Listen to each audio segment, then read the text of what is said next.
Here's one today. Evolution is fact, not theory.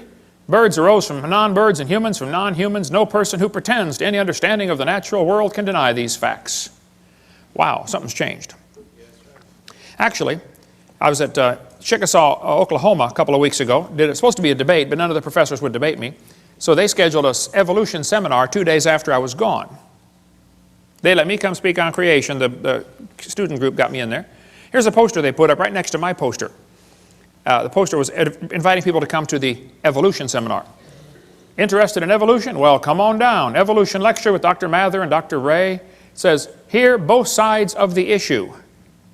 Well, we invited them to debate. They could have heard both sides altogether. Here the kids get 9 months of evolution teaching. I come in for 2 hours and they panic. And then they got to say, here, both sides. Both sides. You're not going to present both sides. You're going to present one side. The evolution side, which is what they already got for 9 months. They don't want to hear it. I think they said 20 people turned up, 15 of them are from the Baptist Student Union, just to see what the teachers would say. Okay? They hear both sides. Their own textbook, there in Chickasaw, Oklahoma, has 1/4 of the book, one entire unit devoted only to evolution teaching. Nothing about creation. Evolution is a dying religion surviving only on tax dollars. It's dead. This textbook has over 100 pages where evolution is talked about. There's not one single mention of creation. So don't tell me they want to hear both sides. They don't, okay? They want to present one view only. It's called indoctrination, not education. Now this is a chart showing how the atheists feel that the different states are doing with the teaching of evolution. They think you folks in Tennessee are doing a lousy job of teaching evolution to your kids. Go Tennessee, all right. Okay. They think the folks right over here in North Carolina are doing a good job of teaching evolution. Well, North Carolina folks, get on the ball. Turn your state red by the next time they do this survey, okay? Now, is there anybody here that thinks teachers or textbooks should be allowed to use outdated or false information just to get students to believe a theory? Would that be a good idea? No, okay? Anybody here that thinks teachers that deliberately lie should be fired? Okay. Is there anybody here that thinks textbooks with lies should be banned or the lies torn out of the book? Think that'd be fair? All right. Well, buckle up, hang on, let's go. It's always amazed me how two people can look at the same thing and come to opposite conclusions of what they are looking at. You know, two people can look at Grand Canyon. One of them believes in evolution. He looks at the canyon and says, wow, look what the Colorado River did for millions and millions of years. The Bible-believing Christian stands there, looks at the same canyon, and says, wow, look what the flood did in about 30 minutes. Now, how was that canyon formed, huh? Textbook says over millions of years, the Colorado River carved the Grand Canyon from solid rock. Oh, now, hold on a second, okay? It's a fact Grand Canyon exists. I've been there a bunch of times, studied. I taught earth science for 15 years. I love studying Grand Canyon. There are two interpretations of how it got there. The evolutionists will say it formed slowly with a little bit of water and lots of time, like, you know, billions of years. The creationists will say, no, it formed quickly by lots of water and a little bit of time, like a big flood in the days of Noah. And the guys who believe in evolution are always trying to erase the line between their interpretation and try to include it as if it is part of the fact. No, it's just your interpretation, guys, okay? This textbook says, the Colorado River has cut through layer upon layer of rock over millions of years. Well, now hold on a minute. This textbook says, the Colorado River cut through 2,000 meters of rock, exposing sediment layers like huge pages in the book of life.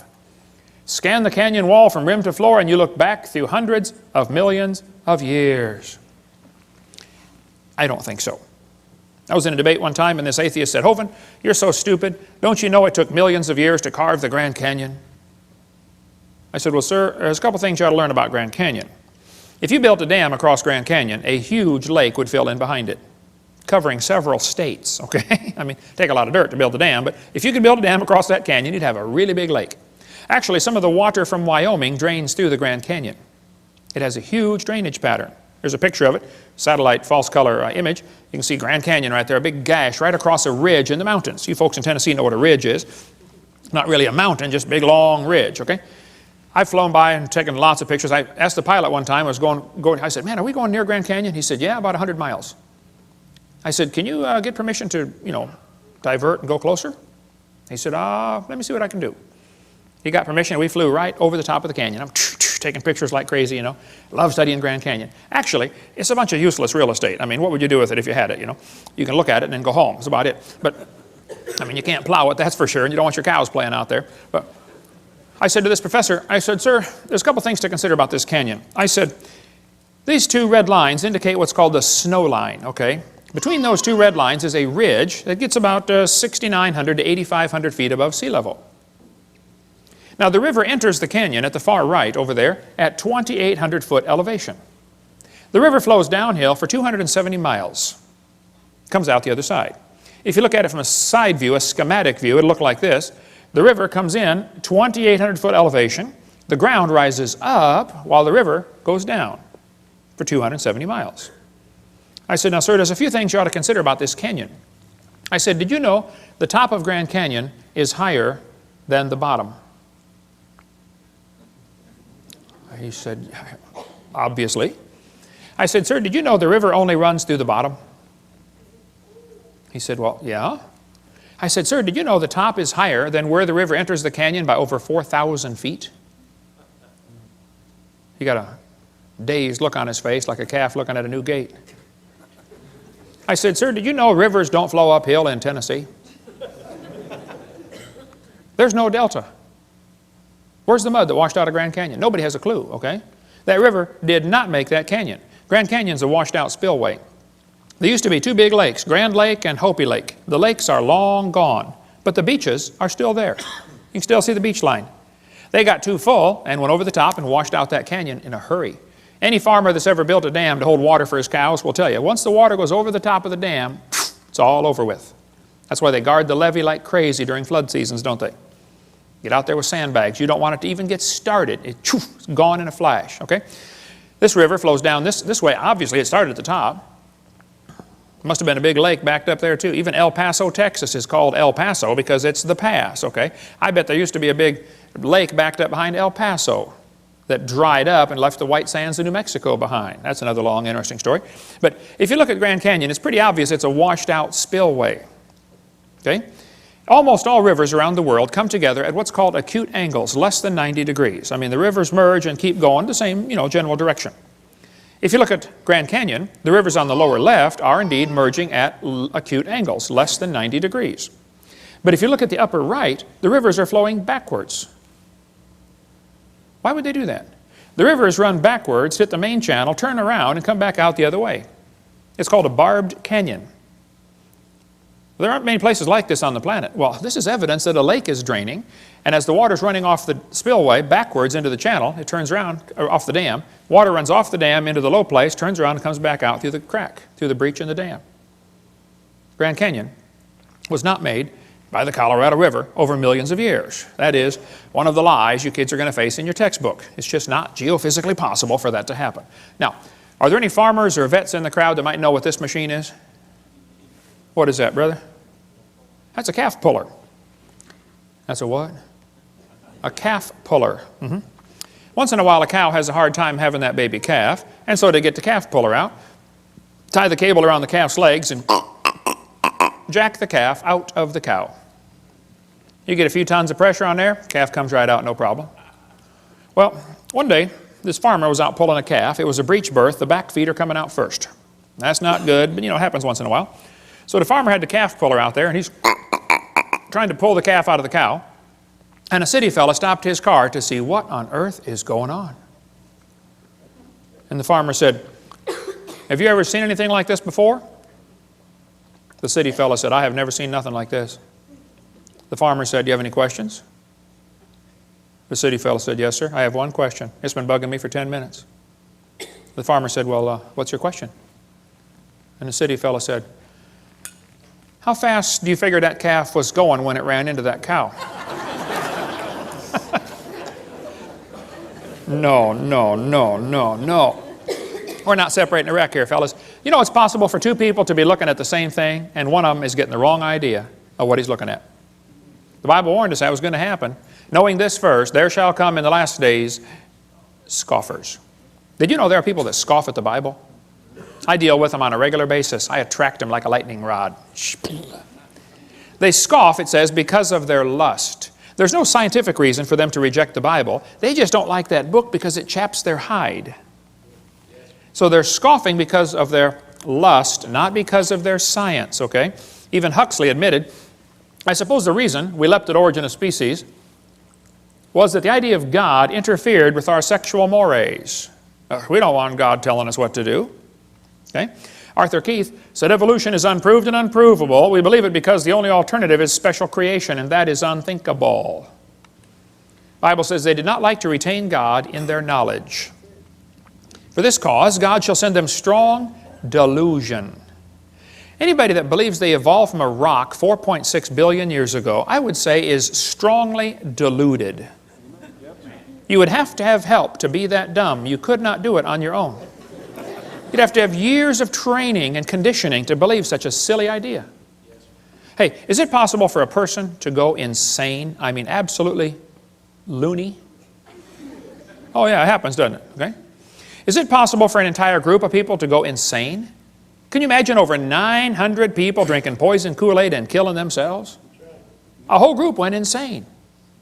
Is it possible for an entire nation to go insane? You know, like millions and millions of people go just plain old nuts? Oh, it's happened, folks. Hey, is it possible for the entire world to go insane? Well, the Bible says the great dragon was cast out, that old serpent called the devil and Satan, which deceiveth the whole world. I think we're living in a time when just about the whole world has gone nuts. They believe they come from a rock 4.6 billion years ago. How dumb can you get? 2 Peter goes on to say, where is the promise of His coming? That's what the scoffers are going to say. For since the fathers fell asleep, all things continue as they were from the beginning of the creation. That's an important phrase. The scoffers are going to say, the way things are happening now is the way they've always been happening. Long, slow, gradual processes.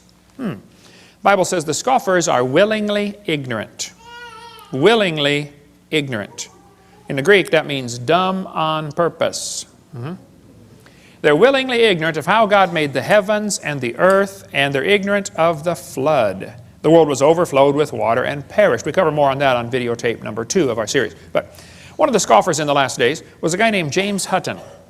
Now, James Hutton lived in the late 1700s. James wrote a book and said the earth is millions of years old.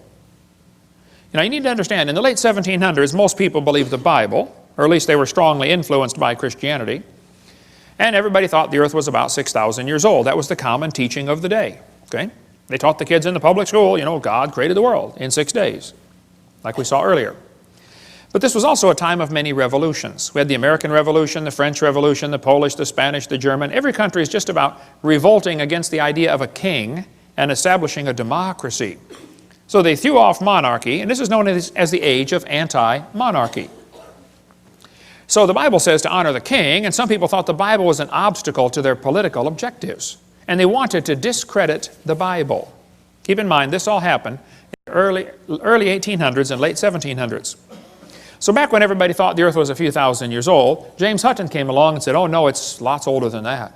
And it got here by uniformitarianism. Ooh, kids, big word, bold print. That'll be on the test. They always are, okay? Uniformitarianism means the present is the key to the past. No, James, I think the Bible's the only perfect key to the past. But during this time frame, the Christians, instead of fighting against this new teaching of millions of years, they swallowed it. The Christians accepted the idea of a gap theory or day-age theory or progressive creation. They just accepted millions of years right into the Bible when it's obvious to anybody with half a brain and one eye reading the Bible that it does not teach the earth is millions of years old. That's not what it says. So the Christians did not put up an effective defense, an effective resistance to this teaching, and they allowed the church to believe all this. And then when evolution came out, 1859 became popular with Darwin's book, well, the Christians just accepted that too. Boy, what a tragedy. That book covers the great turning point in history, if you like the history of stuff. Well, James Hutton's book that he wrote had a real strong influence on a young lawyer from Scotland named Charles Lyell. Charles Lyell, the lawyer, hated the Bible. Somebody calculated one time that if all the lawyers in the world were laid end to end around the equator, we would all be better off. Charles Lyell in 1830 wrote this book right here, Principles of Geology. I've got it here on the table. You can come take a look at it. It's all marked up. In this book, you can see his hatred for the Bible kind of ooze off every page. He kept calling it ancient doctrines. He said, oh, you have a scriptural authority. He was mocking them, okay? He called it a religious prejudice. He said, men of superior talent, he's talking about himself, who thought for themselves and were not blinded by authority. He used every opportunity he could find to mock the Scriptures.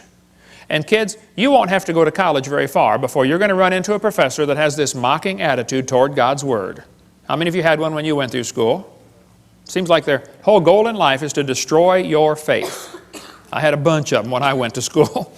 They just wanted to destroy your confidence. Well, Charles said his goal was to free the science from Moses. What do you suppose he meant by that?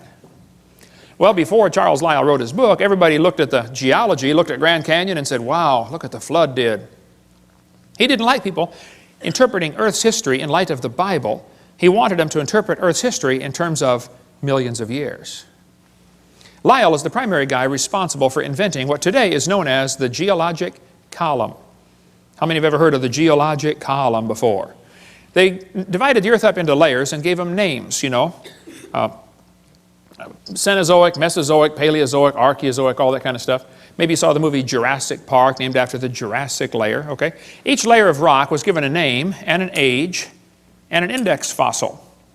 Now keep in mind, all this was done in 1830 before there ever was a carbon dating, potassium-argon dating, rubidium-strontium dating, lead-208, lead-206, uranium-235, uranium-238. None of those had even been thought of.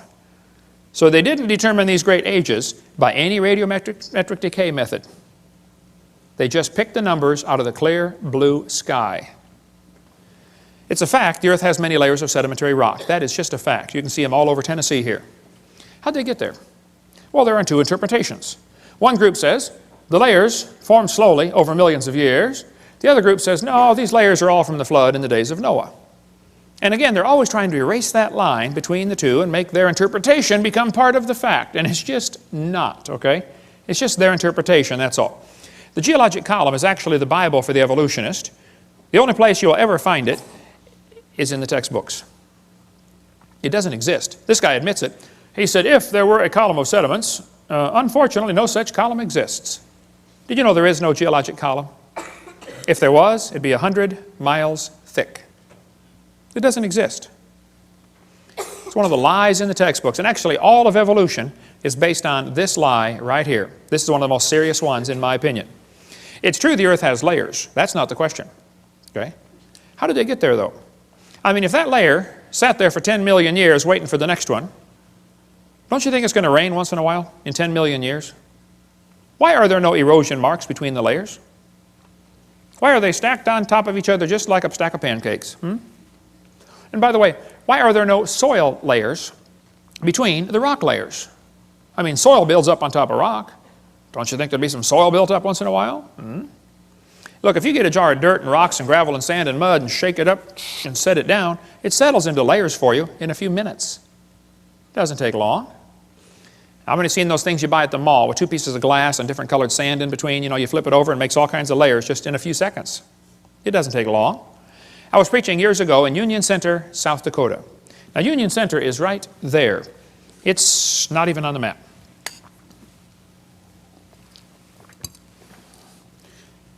And South Dakota puts everything they can find on the map just to kind of fill in the white places, you know. Well, there were 40 people in the whole town. 38 of them came to church. Other two must have been pulling a calf, I reckon. I don't know. But boy, we had a great meeting, and the preacher said, hey, Hovind, let's go down to Rapid City. They've got a bunch of dinosaurs in the museum there. I said, oh, all right, I like dinosaurs. Let's go. So we all drove down to Rapid City. We came to this museum, and a guide met us at the door. He said, hey, folks, would you like me to give you a tour? We said, that would be great, sir. Well, the first place we stopped on the tour was the geologic time chart. They have it lit up, and it's behind glass, and it's holy and sacred. Don't dare touch that thing, you know. So we're standing over there, and the guide said, now, folks, this layer of rock right here is about 70 million years old. And it's so cool because they always get that sanctimonious tone in their voice, you know. 70 million years old. Oh. Well, my daughter was 12 years old at the time. She raised her hand. She said, mister, How do you know that layer is 70 million years old? He said, honey, that's a good question. We tell the age of the layers by what types of fossils we find in them. They're called index fossils. And by the way, that's correct. That's what the textbook says. Scientists use index fossils to determine the age of rock layers. She said, thank you, sir. We walked around the other side. We're standing over here, and the guide said, now, folks, these bones are about 100 million years old.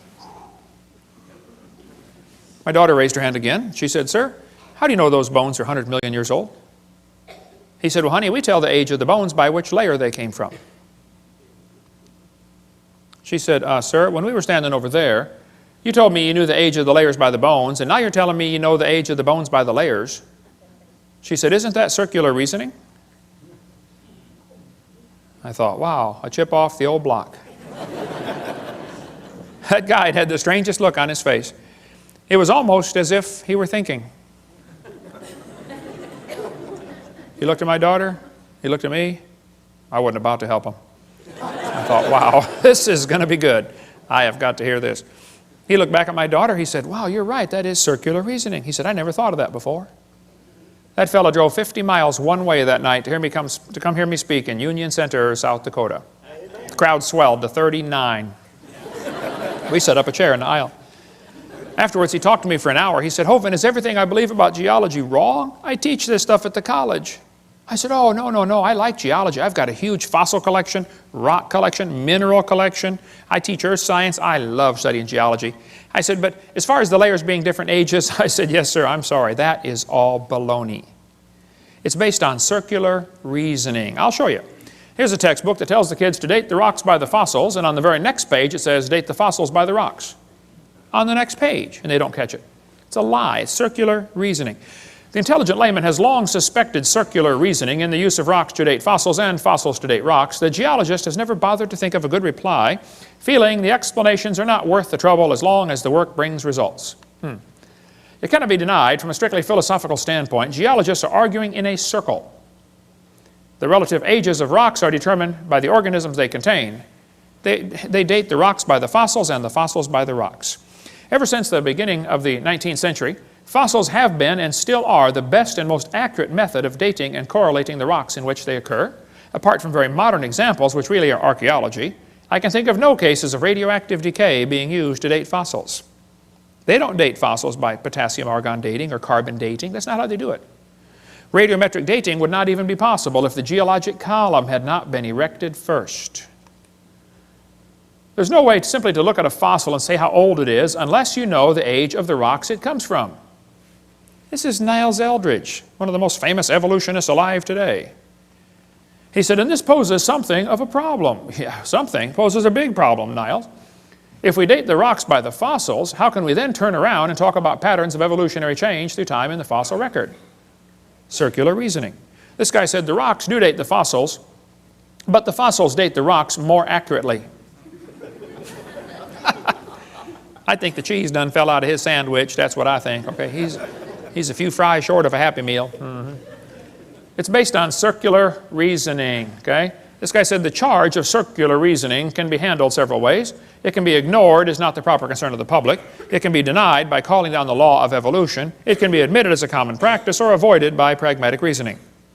But it is all based on circular reasoning. Actually, at the Scopes monkey trial, 1925, over here in Dayton, Tennessee. How far is Dayton from here, Steve? About 100 miles, okay. This is what they were going to use as evidence for evolution. The lowest layers are obviously the oldest. Page 275 of the court transcript. No, the oldest layers are not obviously the oldest. Did you know in still water, sediment layers settle out, the bottom one first, and then the second one, and then the third one. That's correct. But in moving water, you can get 5 or 6 or 10 layers to form simultaneously. They form from one end and travel across. So it's possible to have a fossil on the bottom that is younger than a fossil on top if it's moving water. There's a great video tape called Experiments in Stratification. It covers all that if you want more on that. Or get our video number 6. We'll get more of that later. I like to ask evolutionists, I say, guys, your geologic column contains limestone quite a few places. If I handed you a piece of limestone, how would you know if it's 100 million year old Jurassic limestone or 600 million year old Cambrian limestone? I mean, exactly what's the difference? They'd say, well, the only way to tell the difference is by the index fossils. That's precisely my point. They date the layers by the fossils. This textbook shows the kids a trilobite. And it says, boys and girls, trilobites make good index fossils. If a trilobite is found in a rock layer, the rock layer probably formed 500 to 600 million years ago. I don't think so. Somebody found a human shoe print where the guy with a shoe on had stepped on and smashed a trilobite. They asked evolutionists all over, how on earth could a human step on a trilobite?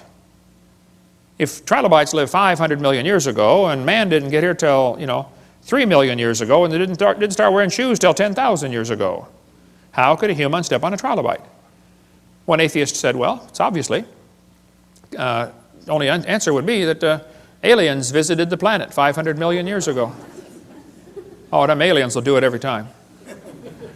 Another guy said, well, maybe there was a large trilobite shaped like a shoe that fell on a small one. Now, there are some big trilobites, okay, but I don't think they're shaped like a shoe. Actually, the trilobite has the most complicated eyeball ever. Trilobite eyes are unbelievable. And this is one of the first creatures to evolve, and it already has the most complex eye, which just the eye is one of the most complex features you could have. Now, trilobites are not index fossils for anything, okay? There are all kinds of different types of trilobites, and there probably are some still alive today. Certainly the Baltic isopod is still alive. A guy sent me a couple weeks ago, about a couple months ago, I guess, a whole jar full of trilobites from the Prudhoe Bay water treatment plant up there for the oil factory they've got, oil refining rig. When they arrived in Pensacola, Florida, they were still alive in the jar. But I don't know how to keep a trilobite alive. I mean, you give it mouth to what, some resuscitation, but they all died, but we got them in our museum there. Somebody just sent me a large one that they got down in the Caribbean, about this big, it's in our museum, and it was frozen. They said, yeah, I pulled it off the rock myself down in the Caribbean, still alive. They call it some kind of roach. Roach, it looks like a big trilobite. This textbook shows the kids a graptolite. It says, boys and girls, this is 410 million years old. I don't think so. Graptolites were found still alive in the South Pacific 10 years ago. So if you find graptolite, you can't use that as an index fossil for any age rock, okay? They tell the kids in school the lobe-finned fish is the index fossil for Devonian, 325 million years old. See that short leg, boys and girls? He's got a little bitty leg and then the fin. See, that proves he's evolving from a leg to a fin. No, that's a lie. The lobe-finned fish are still alive today. They're swimming around the Indian Ocean. And when they caught the first one in 1938, the scientists looked at it and said, wow, would you look at that? They survived for 325 million years. It never dawned on them once to question the geologic column. That thought never crossed their brain. You don't question the geologic column. It is holy and sacred. You just have to say it survived for 325 million years. It's in the textbooks today. And they still say it's the index fossil for 325 million year old rock, even though they know they're swimming around the ocean. How can they be that dumb? This lady wrote a book about it, A Fish Caught in Time. She says, boys and girls, this is our own great uncle, 40 million times removed. She does look a little fishy, kind of around the gills there. Okay. You're going to be told that dinosaurs are index fossils for the Jurassic period, 70 million, or Cretaceous, 70 million years ago. That's baloney. Dinosaur bones were found here recently that had blood cells still in them. How long are the blood cells going to last? Here's soft tissue found with dinosaur bones, still flexible, soft tissue in March of 2005. There's fossilized human hands found in the same rock strata as dinosaur bones. Now, they tell you the layers are different ages. That's simply baloney, okay? Now, Charlie Darwin didn't like round numbers, so he said the Wealdian deposits are 306,662,400 years old. How could he possibly know such a thing, okay? All over the world, petrified trees are found standing up, connecting these different rock layers. Petrified trees standing up. Now, how long does a dead tree stand up around here before it falls down? 5 years, maybe 10 years? 5 million? Oh, no, not 5 million, that's for sure, right? But yet petrified trees in the vertical position are found all over the planet. I'll just flash through some pictures real quick here. There are all kinds of petrified trees found standing up. And they're running through multiple layers, and the kids are being taught the layers are different ages, and yet here's one tree connecting them all. I'm having a hard time believing these layers are different ages. That's what I'm having. Central Alabama's got a large coal mine with a whole bunch of petrified trees standing up running through 2 seams of coal, the Blue Creek and the Mary Lee. Now they're going to tell you in school, for coal to form, a forest has to grow, and then it all falls over and turns into a swamp, and then it gets buried, and then new mud washes in on top, and the coal slowly forms from the forest that was buried. And then thousands of years later, another forest grows on top, and a whole new layer of coal formed. So if you find 2 layers of coal, oh, that took thousands of years. That's what they'll tell you in school. That's simply baloney. We'll cover more on coal formation on video 6, but if you look at the samples of trees found in this coal mine, you look at sample A, B, C, D, E, F, G, I mean, any freshman law student could tell you, hey folks, I think I can prove these 2 coal formations formed at the same time, very quickly. Within a few weeks or months of each other, that's for sure. Probably during the flood in the days of Noah. We'll cover more on that on video 6. In Cookeville, Tennessee. How far is Cookeville from here? 100 miles? What's that? 150 miles. In Cookeville, Tennessee, there's a coal mine with petrified trees standing running. Here's coal at the bottom. The tree is coalified at the bottom, petrified in the middle, and coalified on top, where it went through a second coal seam. Same tree. By the way, why are coal seams generally found on top of layers of rock or clay? Wouldn't be a pretty poor place to grow a forest? Ought to be on top of soil, don't you think? Yeah. Polystrate fossils are found all over the world. In Joggins, Nova Scotia, there are dozens of petrified trees standing up, connecting different rock layers. Scientists go up there and look at them and just say, wow, that's curious. No, it's more than curious. It's devastating to your teaching that the layers are different ages. There's a brochure you can get from our bookstore. It's $2. It's got 30-some color pictures of petrified trees in the vertical position. Occasionally, the petrified trees are found upside down, running through many rock layers. Now we really got a problem. I've thought about this till my brain hurts. The evolutionists have 2 ways to solve this. They can say, well, Hovind, you know, the trees stood upright for millions of years while the layers formed around them. Or the trees grew through hundreds of feet of solid rock looking for sunlight. There's a third way to look at it. You know, maybe they were all buried in a big flood. How fast was that calf going? Keep that thought in mind, okay? Mount St. Helens blew thousands of trees into Spirit Lake. Lots of those trees are stuck in the mud at the bottom of Spirit Lake. They're going to petrify in the standing position. More on video 6 about that. It doesn't take long for things to petrify. Here's petrified firewood. The guy chopped on it before it turned to stone. Here's mummified dog stuck in a tree. Turned to stone. It chased a coon up the tree apparently and got stuck. They named it Stucky. What would you call it, okay? There's petrified cowboy boot with the cowboy's legs still in it. The boot was made in 1950 and the leg is turned to stone.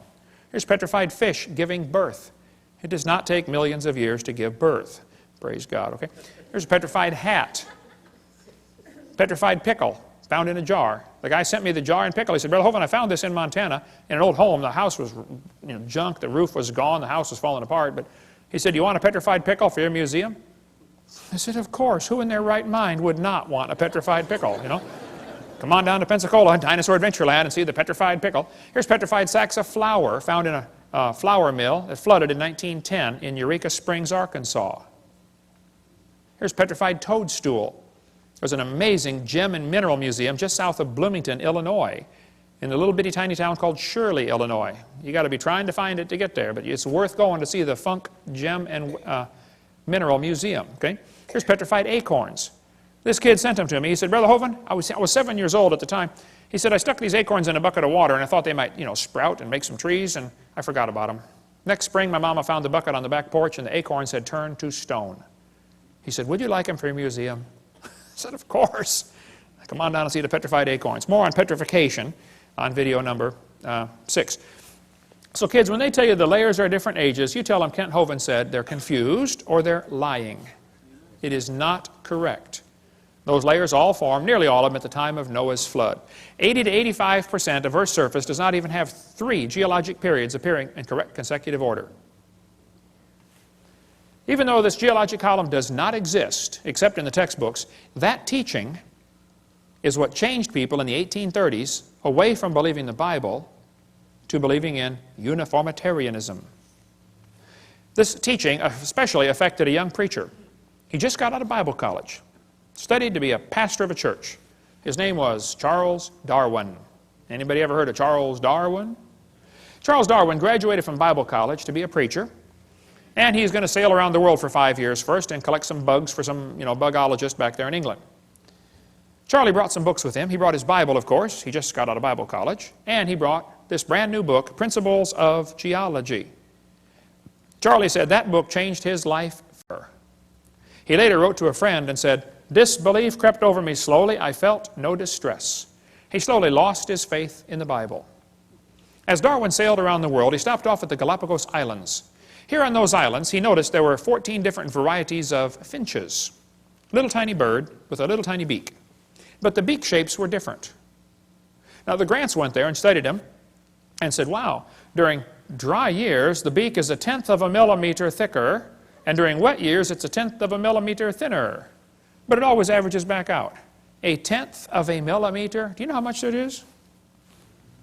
Not much. Darwin looked at the birds and said, you know what? I think all these birds had a common ancestor. I bet you're right, Charlie. It was a bird. And then Charlie said, well, maybe this proves that birds and bananas are related. You say, oh, he never said that. He sure did. I knew you wouldn't believe me, so I brought his book. It's right here. The Origin of Species by Charles Darwin. On page 170, Darwin said, it's a truly wonderful fact that all animals and all plants throughout all time and space should be related to each other. Isn't he saying the birds and bananas are related? He sure is. This is a lie. What Charlie observed is what is sometimes called microevolution. Microevolution tells us dogs produce a variety of dogs. That's a fact. It happens, okay?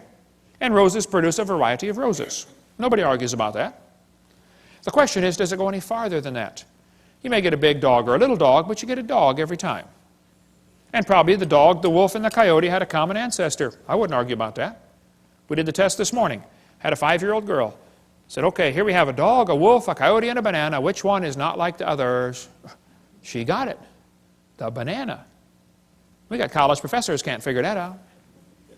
Here's National Geographic says, the evolution of dogs from wolves. Well, duh, nobody's arguing about that. Yeah, dogs came from wolves, okay? The Bible says they bring forth after their kind. 10 times it says that in the first chapter. See, this word evolution has 6 meanings. We've been through this before, so I'm going to go through it kind of quickly. There's first of all cosmic evolution, Big Bang. Secondly, chemical evolution, where all the chemicals come from hydrogen. That's baloney. Thirdly, stellar evolution, where all the stars form from dust. You cannot get dust to condense into a solid star.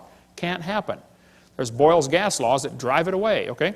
Then there's enough stars out there, though we can all have 11 trillion to ourselves. Then you have organic evolution, where life gets started from non-living material.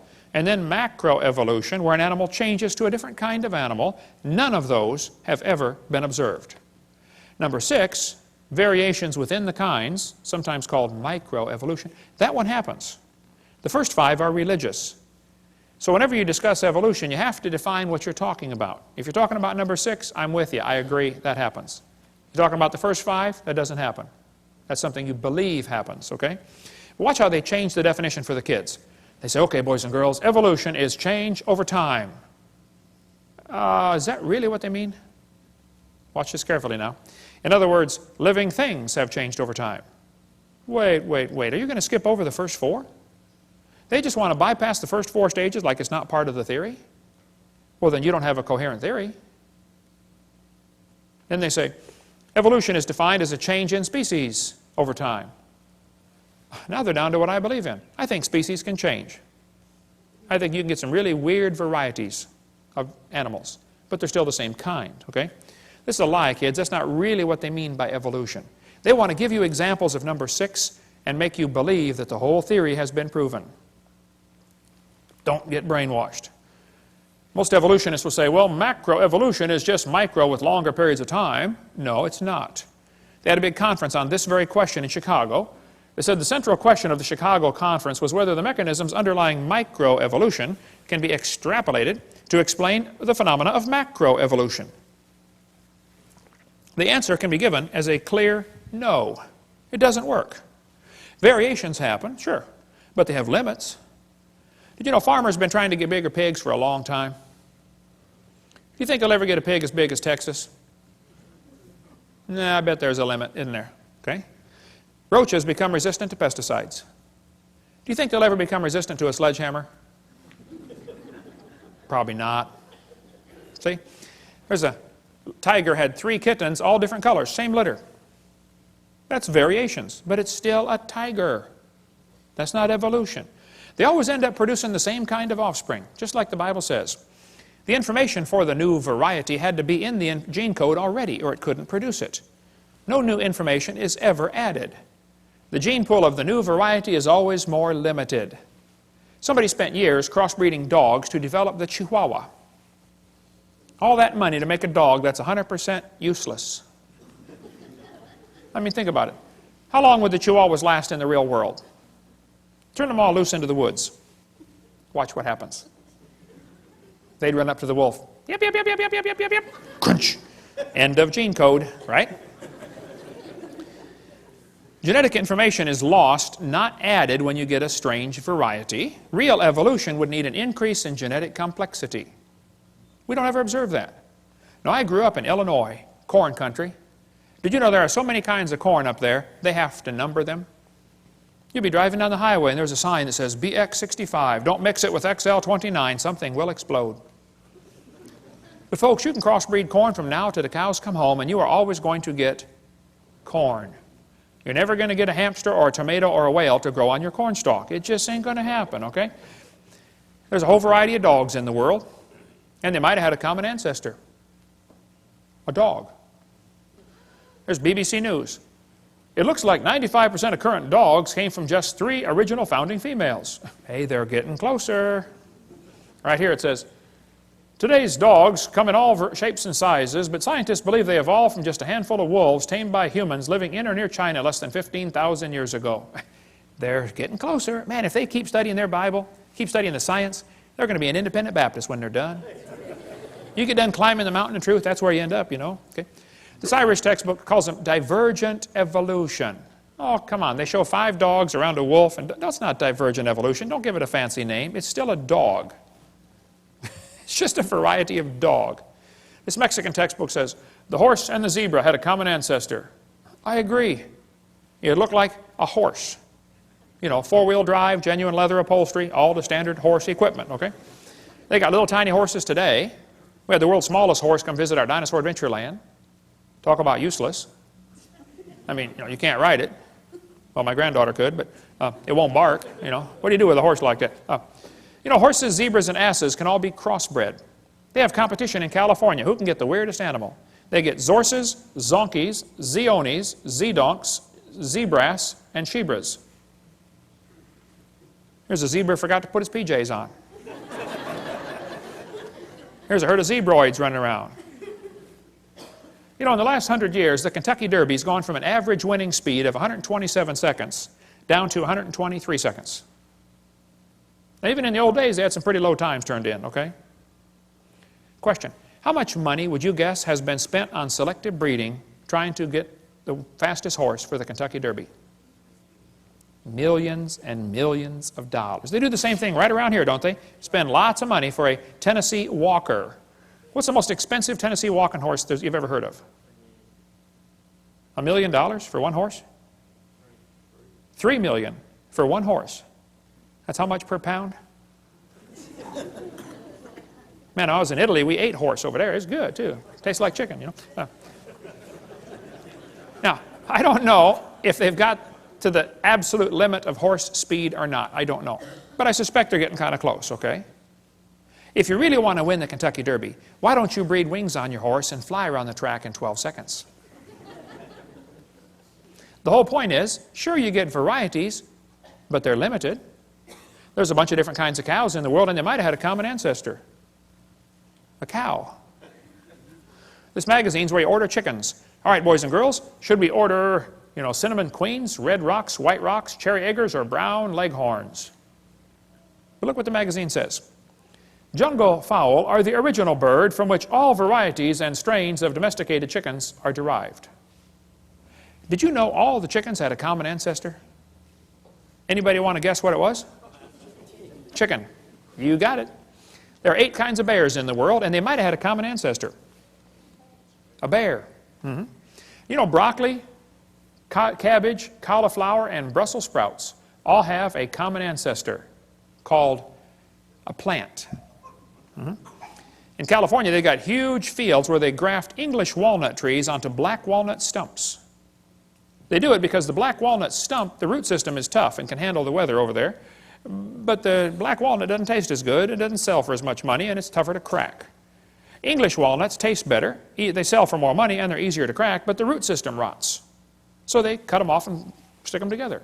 They do it all over there. Well, they can do it because they're both a walnut. See, you could never graft an English walnut tree onto the back of a turtle. That won't work, see? The sugar beets were used for years. When sugar got expensive, they wanted to get sugar out of beets. So they tried to do selective breeding to increase the sugar content in sugar beets. They raised it from 6% to 17%, but could not. They ran into a brick wall. Hey, can't go past 17. And the further they got away from the normal wild sugar beet, the more problems they started having. Now you got to babysit the field and spray pesticides and bugicides and everything else on it, okay? Because its disease resistance goes down. People say, don't bacteria become resistant to drugs? Well, that's because they lose information, not gain it. I'll show you. Dr. Spettner points out, this is based on a misunderstanding. For the mutations that cause antibiotic resistance still involve information loss. For example, to destroy a bacterium, the antibiotic streptomycin attaches to part of a bacterial cell called ribosomes. Mutations sometimes cause a structural deformity in ribosomes. Since the antibiotic cannot connect with the misshapen ribosome, the bacterium is resistant. Even though this mutation turns out to be beneficial for the moment, it still constitutes a loss of information, not a gain. No evolution has taken place. The bacteria are not stronger. In fact, under normal conditions with no antibiotic present, they are weaker than their non-mutated cousins. I'll give you an example. Suppose somebody's coming through town and they're handcuffing everybody, taking them off to jail, and then they're going to kill them. But you don't have any arms, so they can't handcuff you. Is that a beneficial mutation to not have arms? Well, yeah, for the moment, okay. But in long term, it's not beneficial, okay? And so all the examples they ever point to are bacteria becoming resistant to drugs. That's a loss of information, not a gain. The Bible is correct. They bring forth after their kind. James Hutton wrote a book in 1795, and people began to doubt the earth was 6,000 years old. Charlie Lyell wrote a book in 1830, and people began to doubt the flood, and Charlie Darwin's book made people doubt the Creator. And by the mid-1800s, people were wondering, wow, if God didn't do it, how did we get here? Who's in charge of the world? That led directly to the rise of communism, Marxism, socialism, Nazism. We'll cover that on Seminar Part 5. Politically incorrect, the dangers of this evolution theory. Now, Darwin didn't originate the evolution theory. It was around before him. He just simply made it popular, okay? But Timothy was warned by Paul here in 1 Timothy 6. You be careful about avoiding profane and vain babblings and oppositions of science falsely so called. Evolution is not science. Evolution's a religion in every sense of the word. Hitler said, let me control the textbooks, I'll control the state. Professor Wilson at Harvard University said, as were many persons from Alabama, I was a born-again Christian. When I was 15, I entered the Southern Baptist Church with great fervor and interest in the fundamentalist religion. I left at 17 when I got to the University of Alabama and heard about evolution theory. He lost his faith, first year of college. That's what happened to Philip Wentworth. Studied for the ministry at Harvard, lost his faith, gave up on the ministry. That's what happened to Scott. He almost lost his faith till somebody showed him one of my videotapes. And he said, oh, man, you saved my faith, Brother Hovind. Marty wrote me and said, I want to let you know your ministry has been a blessing to me. I'm one of the high school students in the anthropology class that is a victim of the dangers of evolution teaching. I was very discouraged and questioned the existence of God. I listened to your seminars and that completely encouraged me, and it was a blessing to me. Yay, rescued one. It's amazing how many thousands of people down through history have lost their faith because of this evolution teaching. Karl Marx said he wanted to serve God with his life. Went off to college, became an evolutionist. Comrade Stalin. There was a special this afternoon on TV. How many saw that about Comrade Stalin on the History Channel? He went to a Christian school, read Darwin's book, became an atheist. Killed between 60 and 100 million of his own people. Andrew Carnegie became an evolutionist reading Darwin's book. He said it freed him from the shackles of religion. Light came in as a flood and all was clear. Not only had I got rid of theology and the supernatural, but I found the truth of evolution. Carnegie left behind millions of dollars to make sure evolution is taught in our schools instead of creation. He funded the National Center for Science Education. The list is really long. We'll have to quit now. But 75% of kids from Christian homes that go to public schools lose their faith after 1 year of college. What's in these textbooks anyway? What are they teaching our kids that's making them lose their faith? Well, we're going to cover some of the lies in the textbooks, some more lies in the textbooks, in the next session, after the break. Welcome back. This will be our second session of lies in the textbooks. Now again, I'm not against science, I'm not against schools, I'm not against teachers, I'm just against lies. Okay? There is no known evidence to support the evolution theory except things that have been proven wrong a long time ago. If real evidence exists for this evolution theory, I would like to see it. We've been offering $250,000 for real scientific evidence for evolution. We've had that offer for over 10 years. There isn't any. Okay? I'll give you an example. Suppose I had a theory that the moon is made of green cheese. Now that's a dumb theory, I know. But hey, it's okay to have a dumb theory. There are no laws against dumb theories. But then suppose I started teaching my students, hey kids, did you know NASA proved my theory in 1973 when they went there on a secret mission and drilled a hole and found the moon is made of green cheese? Well, now hold on a minute. It's okay to have a dumb theory. It's not okay to lie about my evidence for my theory, okay? It is worse for me to get paid by tax dollars while I lie about my theory. So I don't mind if they want to have a theory that we came from a rock. That doesn't bother me. It does bother me that they want to lie to the students about their evidence, and it really bothers me that I have to pay their salary while they lie to spread their theory. So here's some of the evidence they use for evolution theory. They say, we have evidence from fossils. I say, guys, you've got to be kidding. No fossil counts as evidence for evolution. None. If you find bones in the dirt, all you know is it died. You don't know it had any kids. No fossil could count as evidence for evolution. None. They say we have evidence from structure, from molecular biology, from development. Well, let's talk about a few of these. Evolution is dead. The theory is defunct. There is no evidence to support it. But some of the followers are pretty dedicated, and they're having a hard time letting it go. They'll even lie to you to make you think everything's fine. They say, wow, look at that evolution theory. It's perfectly fine. There's no challenge to evolution. Look, he never looked better. Pulse and heart rate look good. No, I'm sorry. He's a goner, okay? Don't be the last one off the boat. It is sinking. Evolution is based on two faulty assumptions. Number one, they say mutations make something new. That's never been observed. Number two, natural selection makes it survive and take over the population. Evolution is actually a religion of death. In order for evolution to work, one animal evolves a little better than the rest. What must happen to the rest of them to make this thing work? They got to die. Or else the new improved gene is swamped back into the gene code. The question is so simple and profound. Did man bring death into the world like the Bible says?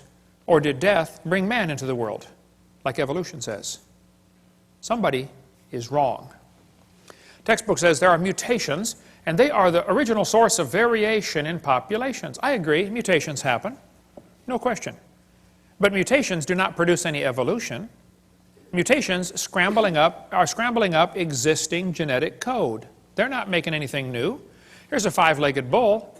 That's a mutant. There's no new information added. He already had the information on how to make a leg. It just made one in the wrong place, that's all. It's not new information, it is scrambled information. Here's a short-legged sheep. Again, no new information. And by the way, that's not beneficial. He's the first one the wolf is going to catch.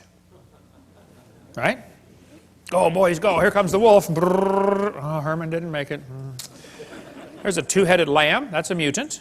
It's not beneficial. Two-headed turtle. That's a mutant. Not ninja, but it's mutant. Okay. Now, he's going to freeze first winter because nobody makes a double-neck turtleneck sweater. He's just not going to make it. Now, scrambling up the letters of the word Christmas will get you all sorts of different words. But it will never get you Xerox, zebra, or queen. The letters aren't available. This textbook shows the kids a four-wing fly, which, by the way, cannot fly. And it says, boys and girls, normal fruit flies have 2 wings. This mutant has 4. This rare mutation, like most mutations, is harmful. Then it says, beneficial mutations are the raw material for natural selection. Now, hold on a minute. Why don't they show us an example of a beneficial mutation? Why did they tell us about the good ones and not show us a picture of a good one? You know why they didn't show a picture of a good mutation? Because nobody's ever seen one. There's never been one beneficial mutation. I said that in a debate one time, and this atheist said, Hovind, you're lying. He said, I can name a beneficial mutation right now. He said, people in Africa that get sickle cell anemia are less likely to get malaria. I said, that's brilliant, sir. That's like saying if you cut off your legs, you can't get athlete's foot. They're both negative, okay? Then they say evolution and natural selection go together. This one says natural selection causes evolution. That's a lie. Natural selection selects. It doesn't create anything. Natural selection is not a creative force, okay? Natural selection may be a stabilizing force, but it is not a creative force. Anybody with half a brain can figure that out. Natural selection cannot create any properties. It can only select. This textbook says, evolution by natural selection had occurred in just 1 year. Oh, they're lying. It says natural selection can lead to evolution. That's a lie. Natural selection selects. It doesn't create a thing. If you worked in a factory that made cars, how far is the Saturn plant from here? Pretty close, isn't it? How many of you work? Anybody here work in the Saturn plant? Okay. Suppose you worked in quality control. Your job was to check the car when they got done building it, you know, kick the tires, slam the doors, and drive it around, see if it runs. If you caught every single mistake, they don't, by the way, but if you did, okay, how long would it take that quality control process to change the car to an airplane? You say, Hovind, quality control can't change it to something else. Oh, I know. Only design engineers can change it. And God's natural selection is a quality control that will never change it to a different animal. It'll just make sure you get a good animal, that's all. They keep talking about survival of the fittest. Well, I agree, but that doesn't explain arrival of the fittest. And even survival of the fittest is pretty shaky. It's what's called a tautology, a sentence that means nothing. I'll show you. If you say, Professor, why did it survive? He'll say, oh, because it's the fittest, you know, survival of the fittest. How do you know it's the fittest? Because it survived. How else can you tell? Oh, I see. Look, if a whale goes through a school of fish and eats 80% of them, it's not survival of the fittest. It's actually survival of the luckiest. That's what's really going on out there. But some of these scientists have the ability to make amazing observations and still come to the wrong conclusion. One day a bunch of scientists were going to see how far a frog could jump. They put their big old frog down there and said, jump, frog, jump. That frog jumped 80 inches. They brought the frog back, cut off one leg. Said, jump, frog, jump. He only jumped 70. They brought him back, cut off another leg. Said, jump, frog, jump. He went 60. They brought him back, cut off another leg. Said, jump, frog, jump. He jumped 50 inches. They brought the frog back, cut off his last leg, and said, jump, frog, jump. You know, they expected he might go maybe, 40 based on the data. Actual jump was 0. The frog didn't move. They yelled louder, jump, frog! The frog never moved. The scientists were baffled. They tried the experiment again. New frog. Got the same results every time. So the brilliant scientists put their data together and said, you know what, folks, the frog jumped less as the legs were removed. Hey, that's a good observation. They got it right on the head. And they said, so we must conclude that a frog with no legs goes deaf. Bad conclusion. It's possible to have a good observation and still come to the wrong conclusion, you know. That's what they did with the fruit flies. They put them flies in the laboratory, they nuked them, microwaved them, x-rayed them. They did all kinds of mean things to those flies, and they got some weird-looking baby flies.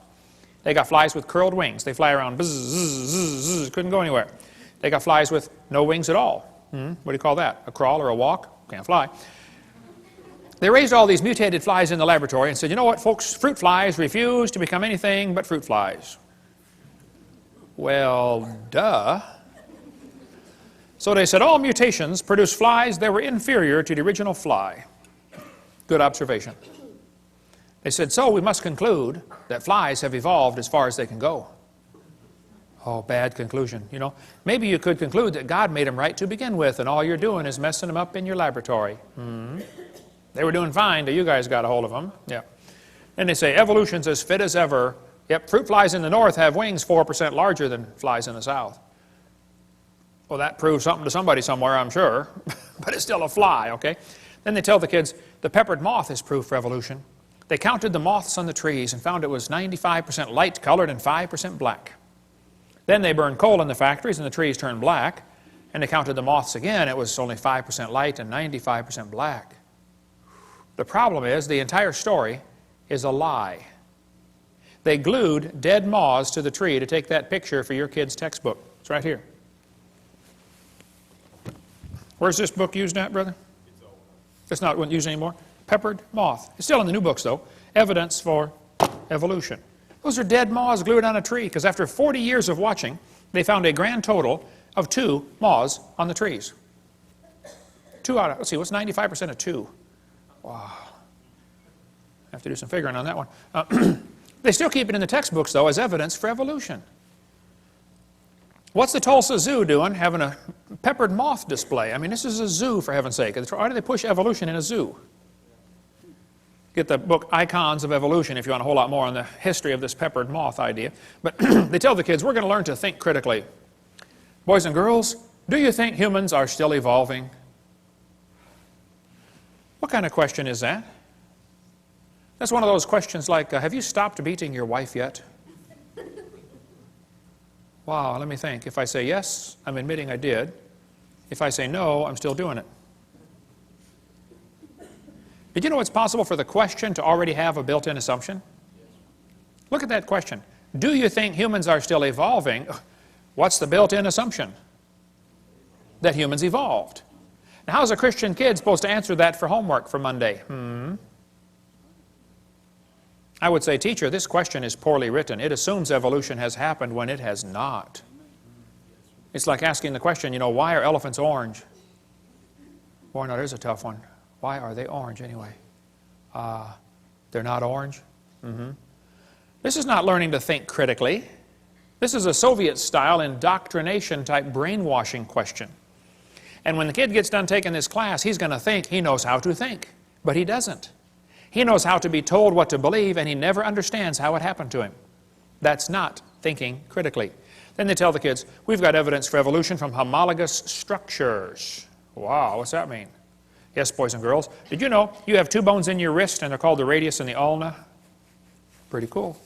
And did you know the alligator has 2 bones in his forelimb? And look at this, they're called radius and ulna. See that? That proves we are related. That's what they're going to tell them. Homologous structures provide evidence that these animals evolved from a common ancestor. It's found in just about every textbook. You got it in these other ones up here, I'm sure, don't you, Steve? Homologous structures as evidence for evolution. They descended from a common ancestor, textbook says. Think critically. The bones are the same, boys and girls. See, that proves we're related. Evolved from a forelimb of a common ancestor. This textbook says, comparative anatomy provides further evidence of evolution. The commonalities suggest that these and other vertebrate animals are all related. They probably evolved from a common ancestor. This is a lie. They probably have a common designer. You know, the different bones in different animals come from different genes on the chromosomes. They're not homologous to begin with, okay? And even if they were, that still wouldn't prove common ancestor. Proves a common designer. The same designer made them all. Did you know the lug nuts from a Pontiac will fit on a Chevy? You can go out in the parking lot and try it. They will. That proves they both evolved from Honda 14 million years ago. No, it's true many animals have a similar forelimb structure. That's a good observation. I agree. They say they must have had a common ancestor. Oh, bad conclusion. Then they'll say, this helps prove we all came from a rock. Well, now you really have got a bad conclusion there. Then they tell the kids, we have evidence from development. Now this one makes me angry. So I'm going to try to stay calm while we talk about this. Is probably one of the most dangerous lies in the textbooks. We'll just calm down now. Okay, I'm ready. This textbook says the similarity between the early stages of development of many different animals helped convince Darwin that all forms of life shared common ancestors. Darwin considered this the strongest class of facts in favor of his theory. This was the best evidence Darwin knew of for his theory. The guy who made up this dumb idea is named Ernst Haeckel. Haeckel called this idea we're about to share with you the biogenetic law, which means as animals develop inside the mother, they go through the stages of evolution. All you got to do is memorize the word farm, F-A-R-M, fish, amphibian, reptile, mammal. That's the way they say it happened. The phrase they had for it back then was ontogeny recapitulates phylogeny. Wow, what's all that mean? Well, ontogeny is the growth of the baby. It goes through stages, okay? Recapitulates means it reenacts or does over again. Phylogeny is the evolutionary sequence. This Irish textbook says, the presence of fish-like structures in embryos of different species shows these animals have evolved from fish and share the basic pattern of fish development. It's as if the embryo retains a memory of its origins and starts to copy them during its development. That's the ontogeny recapitulates phylogeny. Now, the idea that sick mind Freud relied on was the idea that ontogeny recapitulates phylogeny. That is, the development of the individual recapitulates the evolution of the entire species. This is stupid and dangerous. They tell the kids the embryo, the baby growing in the mother, has gills like a fish. Gills? That's a lie. Those are not gill slits. Those little folds of skin you see on the embryo grow into bones in the ear and glands in the throat. They never have anything to do with breathing. My uncle had 5 or 6 chins and he couldn't breathe through any of them but the top one. Okay? Those are not gill slits. Ernst Haeckel said the turning point in his thinking was when he read Darwin's book in 1860. See, Darwin's book was printed in English in 1859. The next year, it was printed in German, 1860. Haeckel was a German embryology professor. He read the book and said, wow, what a great theory. If only we had some evidence. Well, 9 years later, they still had no evidence. So Haeckel decided to help out. He was going to make some evidence. Haeckel took a drawing of a dog and a human embryo. He was an embryology professor, you know. And he lied. He faked the drawings. He changed them and made them look exactly alike to prove they're related. He just is a bald-faced lie, okay? Haeckel made giant posters of his fake drawings and traveled all over Germany and converted the people to believing in evolution. Which led to the next obvious question, hey, if evolution is true, I wonder which race of humans have evolved the farthest. And guess who the Germans thought it was? Yeah, we'll talk more about that later. Now, on top are Haeckel's fake drawings. Underneath are the actual photographs of these animals. He lied. His own university held a trial and convicted him of fraud. He said at the trial, I should feel utterly condemned were it not that hundreds of the best observers and biologists lie under the same charge. This biogenetic law is as dead as a doornail. It's not true. But it can't be taken out of the textbooks for some reason. It's been proven wrong since 1875, and they still keep it in the books. It's still used in this book, Evolutionary Analysis, college textbook, 1998 edition, used at University West Florida, the exact same chart of Ernst Haeckel. That's only been proven wrong since 1875. Okay? I know it takes a while to get textbooks up to date, but that's long enough. I think 130 years, they ought to be able to get it out by now, don't you think? Okay? More about the gill slits in this book here, Icons of Evolution. Darwin's theory, his book came out 1859. He predicted they would find evidence. 1869, Haeckel faked the drawings. 1875, it was proven wrong. But it's still in textbooks used all over the planet. 2004 textbook, still has it. 2005 textbook, and I pronounced it wrong, it's Chickasha, not Chickashaw, Chickasha, Oklahoma. I got corrected during the break. Still teaching the baby has gill pouches. Notice, for example, gill pouches, okay? Gill slits on the embryo. They're teaching this in textbooks all over the world. It's only been proven wrong since 1875. Get it out of the book. Tear the page out. I mean, it's a no-brainer. Tear out the page. It's not true. There's a junior high textbook telling them it has embryo has gill slits. This one says, similarly, humans and fish embryos resemble each other because humans and fish share a common ancestor. These similarities provide evidence that these three animals evolved from a common ancestor, tiny gill slits. Gill slits on the human embryo. Gills of fish. Tiny gill pouches, used in college textbooks. There's a 2004 textbook saying it has evidence of evolution is seen in development of embryos. You can't get a high score on SAT or ACT tests unless you lie and say the baby has gill pouches. It's found on every single test we could find. If you don't believe in evolution, you won't score high to get into college, or at least give the evolution answer. Why would they keep this in the textbooks 130 years after it is proven wrong? There's only one answer I can come up with. I'll tell you in a minute. This one shows a 5 to 6 week embryo, and it says by 7 months the fetus looks from the outside like a tiny normal baby, but it's not.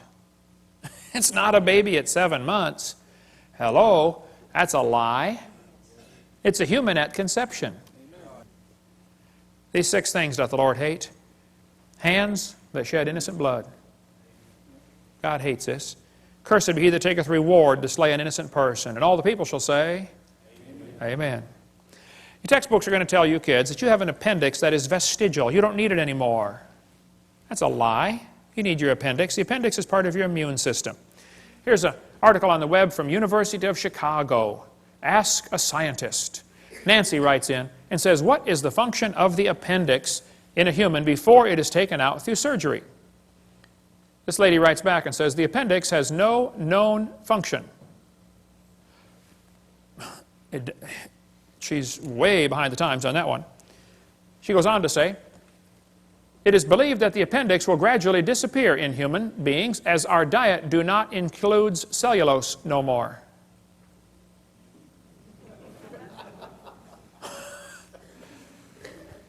Our diet do not include cellulose no more.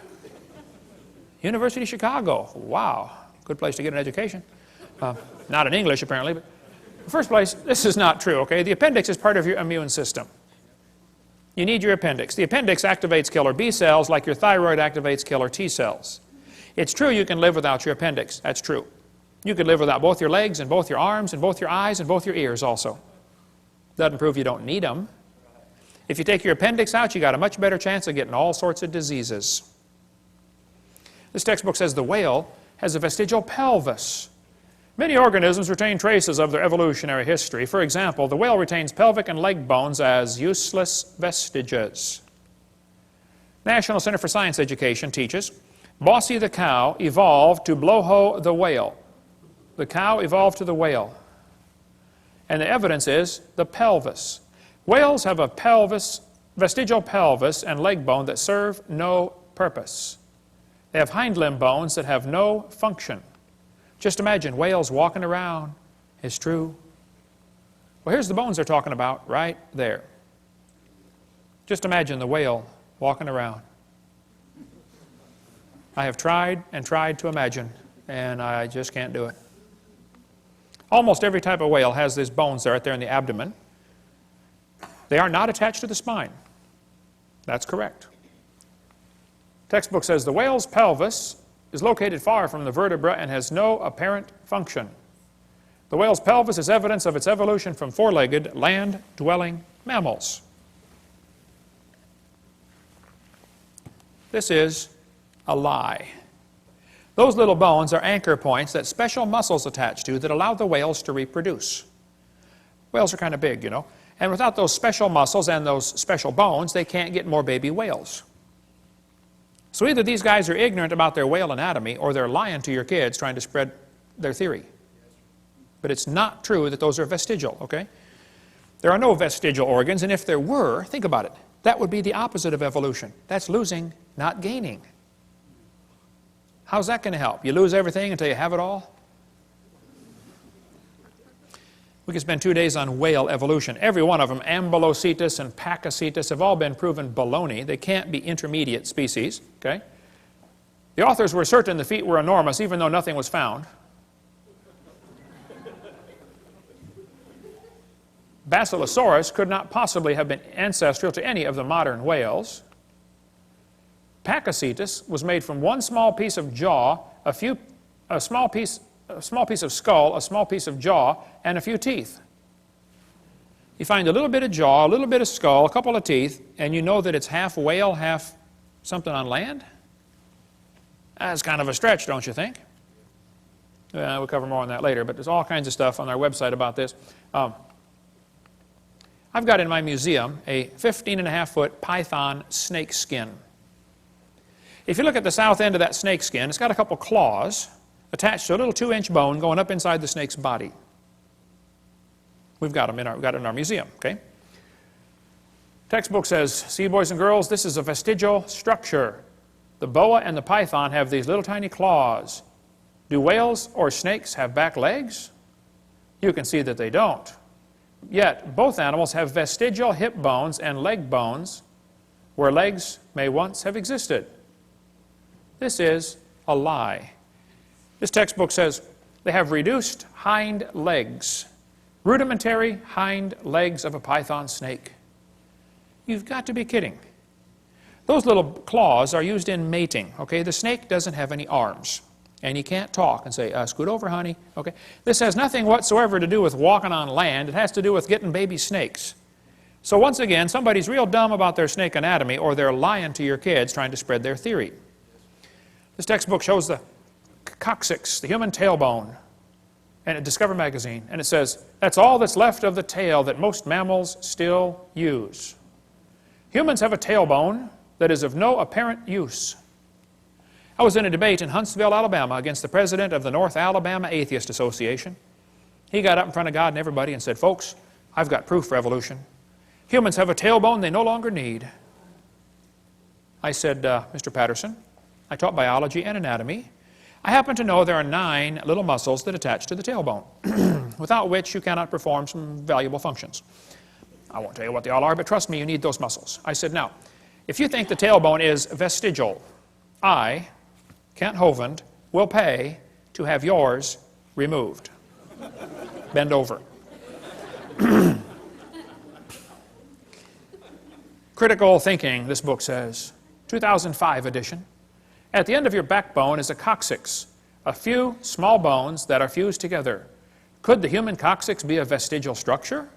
Or is it the start of a newly evolving structure? That's thinking critically. They give the kids 2 answers, 2 options, both of which are wrong.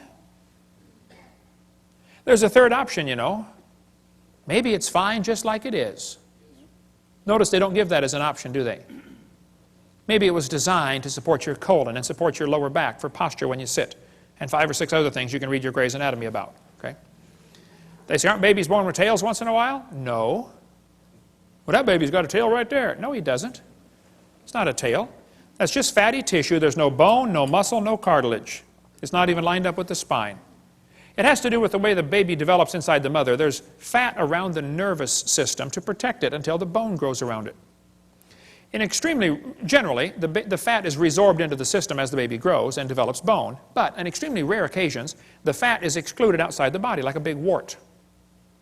So what you do, you cut it off, sew it up, put a diaper on the kid, and send him home. It's just nothing like it's just like a wart. That's all it is. Cut it off. It's not a tail. This one says the coccyx is a small bone at the end of the human vertebral column. It has no present function, and is thought to be the remainder of bones that once occupied the long tail of a tree-living ancestor. They told me when I was a kid, man used to have a tail, but he lost it because he didn't need it. I thought, didn't need it. Have you ever thought how handy a tail would be? Have you ever come to the door with 2 sacks of groceries? Man, wouldn't that be nice to be able to grab that door and walk right in there? You could drive down the highway and hold that can of Coke and tune the radio knob all at the same time. Lost it because we didn't need it. That's a lie. Everything used as evidence for evolution has been proven wrong. If real evidence exists, I'd like to see it. We'll pay $250,000 for real proof for evolution. But don't lie to me. I think you ought to demand that your school board cut out pages with lies on them. Don't put up with that stuff. I was speaking at University of West Florida, and this one biology teacher said, Hovind, I don't think we should deface textbooks. I said, what do you mean? He said, well, tonight you said we should cut out the pages with this stuff on it. We shouldn't deface a textbook. I said, well, sir, suppose you were teaching math and you found a book that said 2 + 2 is 5. What would you tell your students to do? He said, I would tell them to mark out the wrong answer and write in the right answer. You would deface a textbook? I said, now, sir, you teach biology, don't you? He said, yes, I do. I said, well, suppose you found one of your textbooks that taught the embryo has gill slits or the snake has a vestigial pelvis or, all this stuff I covered tonight. Are you going to tell your kids to tear that page out? He said, oh, no. I said, would you tell them to mark it out and then write something in the column that it's not correct? He said, no. I said, would you at least put a warning sticker in the front cover that said, hey kids, the information on page 85 is wrong? Would you at least warn them? He said, oh, no. I said, you would correct a math book, but you won't correct a biology book. I said, you, sir, are a hypocrite. And the folks in this county need to help you get a different job picking peaches or changing tires. But you got no business taking our tax dollars to lie to these kids coming through your class. We're paying for this school. Why don't you be respectful and resign or quit lying to the kids? He said, Hovind, you don't have much tact. Oh, I made full contact with that guy, that's for sure. Okay. Evolution is unproved and unprovable. We believe it because the only alternative is special creation. They just don't want to believe this. They don't want to believe in creation. And they're willing to believe a lie rather than believe the truth, just so they can support their wicked lifestyle. Psalm 94 says, he that formed the eye, shall he not see? God formed the eye. Eyeballs are incredibly complicated. Charles Darwin said, to suppose that the eye could have been formed by natural selection seems, I freely confess, absurd. But then he goes on for 3 or 4 pages and says how he thinks it happened anyway. Your eyeball's amazing. You know, at the back of your eye, there are 137 million light-sensitive cells in 1 square inch, called your retina. All of them wired straight to the brain. How would you like to hook up 137 million electrical connections in 1 square inch? My Heavenly Father did. He's pretty smart, isn't he? Now, I debated one atheist one time, and he said, Hovind, the eye is an example for evolution because it's poorly designed. I said, what on earth are you talking about? He said, well, the light comes into your eye, and then it goes through blood vessels in front of the retina. He said, that's wired backwards. He said, the octopus has a much better eye because their blood vessels are behind the retina. I said, sir, let me just explain something to you, okay? I said, we live in the air. Now, air is a pretty poor insulator for UV light. So your body is designed with the blood vessels in front of the retina. That's your body's last defense against ultraviolet light. Now, octopus live in the water. Okay? Water blocks UV light. So they don't need their blood vessels in front. See, we're designed for living in air, and they're designed for living in water. Now, if you want to swap eyes with an octopus, you just go ahead, sir, but you're going to be blind in a few days, okay? Because they don't have the blood vessels in front to block the UV light. What a dumb evidence for evolution. What they're trying to say is, well, God wouldn't do it this way, so it must have evolved. Well, that's a silly argument for evolution. Maybe you just don't understand why it was designed that way. I think man's understanding of the human body is about like putting a 5-year-old kid under the hood of your car and saying, hey, kid, take out whatever this thing doesn't need. You don't know what any of it does. You can take it all out, right? You know, your eyeball's amazing. It would take a minimum of 100 years of Cray computer time to simulate what takes place in your eye many times every second. Eyeballs are amazing. But this textbook says, the complex structure of the human eye may be the product of millions of years of evolution. Why doesn't God get the glory for what he did? This textbook shows the kids a bird eye and a reptile eye, and it says right up here, boys and girls, you can better understand how the eye might have evolved if you picture a series of changes. You have to imagine how it happened. Just imagine the eye changing. That's not science, imagining how it happened. Where's the evidence? See, evolution only takes place in the imagination. Never takes place in reality. They're lying to you, okay? He that formed the eye, shall he not see? Science deals with things we can observe and study and test. You don't observe anything about evolution. If you have something that's designed like an eyeball, it demands a designer. If painting is proof there was a painter, even if you never see the guy. A building is proof there was a builder, and a watch is proof there was a watchmaker, and design, the creation, is proof there was a creator. See, design simply demands a designer, period. The invisible things of him from the creation of the world are clearly seen. They are without excuse, the Bible says. There's no excuse. The psalmist said, When I consider the heavens. You know, God knows that the study of science will draw us to Him. Satan knows that too. So Satan has worked really hard in the field of science to make sure it pushes kids away from God. And we need some good godly science teachers to get involved in the school system and turn this thing around, okay? And by the way, we can prove the existence of God by the impossibility of the contrary. It's impossible that there not be a designer.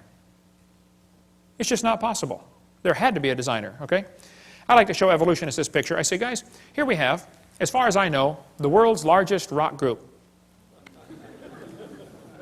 You know of a bigger one? I'd like to see it, okay? I'll say, do you think there's any way George Washington's face could have appeared on this rock by chance? I say, no, it was designed by a guy named Borglum. It took him a long time to build it. Okay, very good. Now let me ask you a question. You say there's no way this face could appear on the rock by chance. You don't think wind could have done that? Abrasion, exfoliation, thermal expansion of the rock?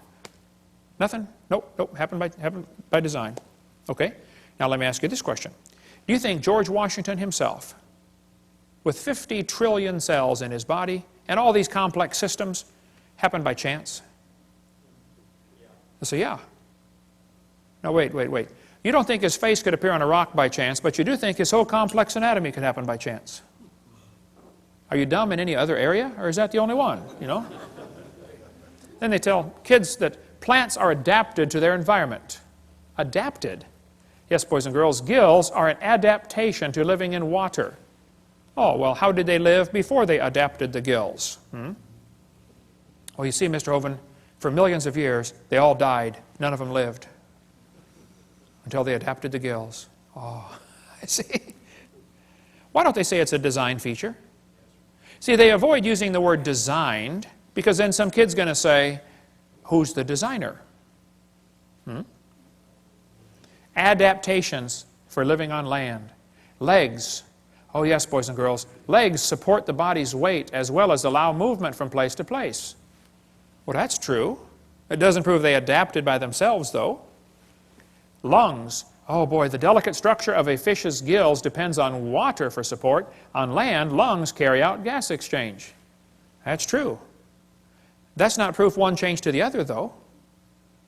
They just make this mental, imaginary connection in the kids' minds. I've got a Casio Databank stopwatch, watch, okay? Holds 300 phone numbers. It's a calculator, stopwatch, an alarm clock, and a countdown timer. It does not tell time. I have to look at it. But it's a pretty amazing machine. $70 at Walmart. I was in Japan a couple years ago, but I did not see the guy who makes the Casio Databank watch. I never saw him. Do I have to see the guy who made it to believe he exists? Is it logical for me to stand here in Tennessee and say, I believe there's a watch designer in Japan that made this thing? Is that logical? Even if I never see him? Sure. Would it be illogical for me to say, I've never seen him, so I don't believe he exists? That would be totally dumb, wouldn't it? And you don't have to see the Creator to believe he exists, okay? Evolutionists argue against design using arguments they designed. Think about that one. There's a great book talking about the complexity of living things at a micro scale. We sell the book at our website. Michael Behe wrote this on Darwin's black box. He spends a whole chapter describing the hair on a bacteria. That hair is so complicated, it's attached to a little tiny motor. The motor is so tiny that 8 million of them would fit in the cross-section of a human hair, but the motor turns 100,000 RPM. Let's see you build a motor like that. Pretty amazing. And as things get smaller, the world they live in feels more sticky to them. The viscosity of the fluid seems greater. So a bacteria swimming through water is about like a person swimming through peanut butter. And that little motor is so powerful and turns so fast, that bacteria can swim about like a person going 60 miles an hour through peanut butter. We've got a little model of it in our museum if you want to come down and see how they work. And the textbook says, humans probably evolved from bacteria more than 4 billion years ago. What? They can swim through peanut butter 60 miles an hour. We should sign them up for the Olympics, man. We evolved from them. We're getting worse, not better. It's a lie. Nothing this small and complex could have happened by chance. This is a great book that we sell in our bookstore. Just simple illustrations. Could a box evolve? Could an ink pen evolve? Could a paperclip evolve? He just goes through a bunch of simple things and shows it just can't happen, okay? Then they talk about the origin of life. Yes, boys and girls, how living things started from non-living matter. This is pure baloney, how they teach this in the books. We're going to cover that after a quick break. Cover a few more lies in the textbooks and then tell you what you can do about it. Some practical steps to fix the problem right after the break. Welcome to the continuation of our session on lies in the textbooks. In the last two sessions, we covered 15 lies found in the typical textbook. I taught high school science for 15 years, and I'm not against science, I'm not against schools, I'm not against teachers, but I'm against lies. Just don't lie to the kids, okay? The Bible says in the book of Proverbs, "Cease, my son, to hear the instruction that causeth thee to err from the words of knowledge." Don't listen to things that are simply not true, okay? Get the lies out of the books. The Bible says God created all things, and it says, "Heaven is my throne and earth is my footstool." Hath not my hand made all these things? God made everything. And the Bible says God formed the entire world. The Bible says God created great whales and every living thing. Now, the textbooks in school are going to teach your kids that every living thing happened by itself. They're not going to teach them God created every living thing, that's for sure. Here's a textbook that says, "The history of life on earth began about 3.5 billion years ago. How this occurred has been and will continue to be a topic for inquiry." Let me give you the Hovind translation of what they just said. What they just said is, it's okay to inquire how it evolved. It is not okay to inquire if it evolved. Hey kids, you're allowed to research, how did evolution happen? And if some kid says, well, maybe it didn't happen at all. Oh, shut up, kid, you're out of my class, okay? The only way you can research is, how did it happen? You cannot even ask the question, did it happen? That's not education. That's indoctrination. Okay? I'm sick and tired of paying for that stuff. Now, nobody knows how a mixture of lifeless chemicals spontaneously organized themselves into the first living cell. Paul Davies said, nobody has a clue how life got started from non-living material by itself. There is not even a good theory how it can happen, but the textbooks are going to teach your kids it just happened, okay? They just tell them, hey, it happened. And you can't even consider the option that maybe God made it. Here's what happened. Back in the 50s, two guys, Miller and Urey, decided to figure out how life evolved. So they took a mixture of chemicals and ran it through these tubes and tried to create life in the laboratory. The experiment's been duplicated many, many times, always been a failure, and always created more problems for the evolutionist. This textbook says, although he never proved how life originated, he did add evidence to the theory that life could have started by itself. That is a lie. All they did was create problems for the idea that life could have started by itself. This one says, swirling in the waters of the oceans is a bubbling broth of complex chemicals. Progress from a complex chemical soup to a living organism is very slow. Well, it sure is. It don't even happen. That's how slow it is. There are several different articles that say life came from clay. Yep, got some clay together and poof, came alive on the bottom of the ocean. They did not address the origin of life in Darwin's book, and it's never been figured out since how life could have started. What he did is he took these 4 chemicals and put them in these glass tubes, made them circulate around, and tried to create life in the laboratory. This textbook says, many important events occurred during the Archean era, the most important of which was the evolution of life. Progress from complex molecules to the simplest living organism was a very long process. I guess so. If you give it billions of years, somehow it looks more reasonable, This one says, the first living cells emerged between 4 billion and 3.8 billion years ago. There is no record of the event. But you better believe it, and you're going to be tested on it. The first self-replicating systems must have emerged in this organic soup. So great-great-great-great-grandpa was soup. This is one of the lies in the textbooks you kids have to face. Nobody has a clue how life could have gotten started by non-living chemicals. Even Haeckel confessed, he's the guy we talked about in the last session, that made up the idea that the embryo has gill slits, so they could justify abortion. Haeckel said, he claimed that spontaneous generation must be true, not because it had been proven in the laboratory, but because otherwise it would be necessary to believe in a creator. Well, Ernst, I'm sorry, bud, that's just the way it goes. Okay, there's a creator, whether you like it or not, okay? So have they really produced life in the laboratory? Oh, they haven't even come close. Here's what they did. They took 4 gases. They took methane, ammonia, water vapor, and hydrogen, ran them through these tubes, ran it through a spark chamber supposed to simulate lightning. And say, we're going to put them together and make life in the laboratory. At the bottom of the flask, they got this red goo, and they kept draining the goo off, because if it went through the spark again, it would destroy it. So they had to make the goo and then save it from the next spark, okay? They said it in the textbook here it was rich in amino acids, this red goo was. Well, that's simply a lie, okay? They didn't come close to making life. The problem is they had a reducing atmosphere. In other words, he excluded oxygen. You can look at his four gases. There's no oxygen there. He knew if he had oxygen in there, it would oxidize whatever chemicals tried to combine. You know, you cut a banana open and lay it on the table, it turns brown, it oxidizes. You don't paint your car, and it oxidizes, it rusts. Well, living cells will oxidize quickly in the presence of oxygen. So he didn't put any oxygen in there. That creates a serious problem because if you have oxygen, you cannot get life to come from non-living chemicals. The problem is ozone is made from oxygen, and ozone blocks UV light, and UV light destroys ammonia, and ammonia is one of the four gases he's got. So you cannot get life to evolve with oxygen, and you cannot get life to evolve without oxygen.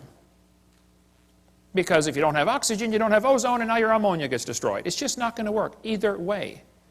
And the Earth has always had oxygen, even more than today. This guy said, what evidence is there for a primitive methane, ammonia atmosphere on Earth? The answer is there is no evidence for it, but much against it. We find in general no evidence in the sedimentary distribution of carbon, sulfur, uranium, etc., of an oxygen-free atmosphere ever existed on the Earth. If somebody tells you the early Earth had a reducing atmosphere, you tell them Kent Hovind said they're confused or they're deliberately lying, because it's not true. The Earth has always had oxygen. This article said, it's suggested from the earliest dated rocks at 3.7 billion years ago, Earth had an oxygenic atmosphere. They've always known the Earth had oxygen, even more than we have today. We covered that on seminar part 2, how the early Earth probably had even more oxygen, made them live longer. This textbook says there was no oxygen on the Earth, which is a lie, and then it says the rocks absorbed it. Hello? How can they absorb it if it wasn't there? Well, think about it. Second problem they had with the Miller experiment, they filtered out the product. That is not realistic for nature, okay? They saved the goo from getting sparked the second time because it would have destroyed it. What he actually made in this experiment was 85% tar, 13% carboxylic acid. Now, both of those are poisonous to life. If you make a mixture that's 98% poisonous to the other 2%, I don't think it's logical to say you've succeeded in creating anything that's going to help make life, okay? The problems are he made mostly only 2 amino acids. There are 20 different ones required to make life. 20 different amino acids. Now, these amino acids are kind of like letters of the alphabet, okay? You have to have 26 letters in the English alphabet to make all the words that we have. Well, you have to have 20 different amino acids to make all the proteins that your body has. With those 20 different amino acids, your body can build a bazillion different kinds of proteins, kind of like you can make a lot of different words with the same 26 letters, okay? What he actually made was a couple of letters, like 2 of the letters of the alphabet, by combining these gases. This creates a real problem since half of them were left-handed and half of them were right-handed. What he actually made was amino acids, only 2 of them, and half of them were backwards. I mean, if I drop letters of the alphabet, there's a 50-50 chance some of them are going to land upside down. They don't do any good. You have to have them all facing the right way. The smallest proteins we know of have about 70 to 100 amino acids, all of them facing the right way. This greatly compounds the problem, okay? DNA and RNA are all right-handed, all other proteins are left-handed. It's a very puzzling fact. All proteins that have been investigated from animals, plants, and higher organisms, and from simple organisms, bacteria, molds, even viruses, are made of left-handed amino acids. They're all that way. So he's really got a problem since half of his letters were backwards. And there are hundreds of amino acids required to combine in just the right way to make a protein, and they unbond in water faster than they bond. And they claim this all happened in the oceans. Well, the oceans are completely full of water, all the way to the bottom. And Brownian motion is going to drive them apart. It's not going to put them together. One of the lies in the textbooks is that they made life in the laboratory. They have all they've done. Every experiment has made the problem worse for the evolutionist, okay?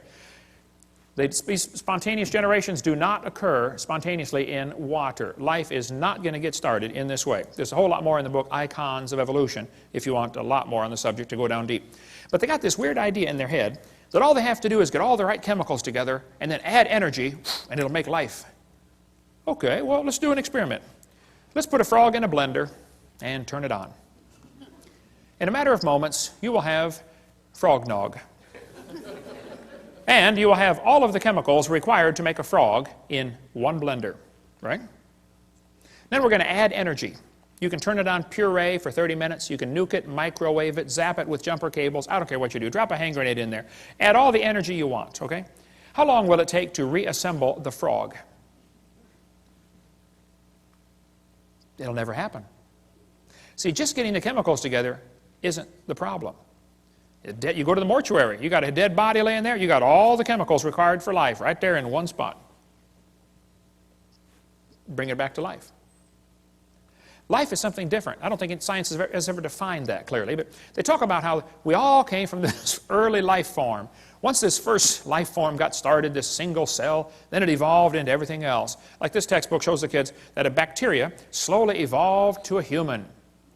These trees of life are absolute propaganda. There is no evidence for any of these, okay? Even Mary Leakey said, those trees of life with the branches of our ancestors, that's a lot of nonsense, okay? Stephen Gould said the evolutionary trees that adorn our textbooks are not the evidence of fossils, that's for sure. There is no evidence that any animal is related to any other kind of animal. But this textbook says, all the many forms of life on Earth today are descended from a common ancestor found in a population of primitive unicellular organisms. There's no such thing as a primitive unicellular organism. If it's alive, it's complicated. We'll cover more on that in a minute. And then it says, no traces of those events remain. What they do is they tell the kids, okay kids, the mammals, the birds, and the crocodiles have a common ancestor. They draw these trees in the books, and they look so pretty, and the kid goes, wow, they've got proof. I saw it in my book. No, they've got a picture in your book, okay? Everything inside that circle is pure religious speculation. They think it happened, they hope it happened, but there is zero evidence for anything inside that circle. It's one of the lies you're going to have to face in your textbook. The Bible says if you offend one of these little ones, you'd be better off with a millstone about your neck. Go swimming. These folks teaching evolution are in serious trouble when they stand before God. Then they tell them we come from a simple, primitive, unicellular organism. Look, just because it's smaller doesn't mean it's simpler. A paramecium is more complicated than a space shuttle, and you can put thousands of those into one drop of water. Smaller is not simpler. That's one of the lies in the textbooks. I'll show you. Here's a microchip inside a paperclip. Pretty small. Not simple.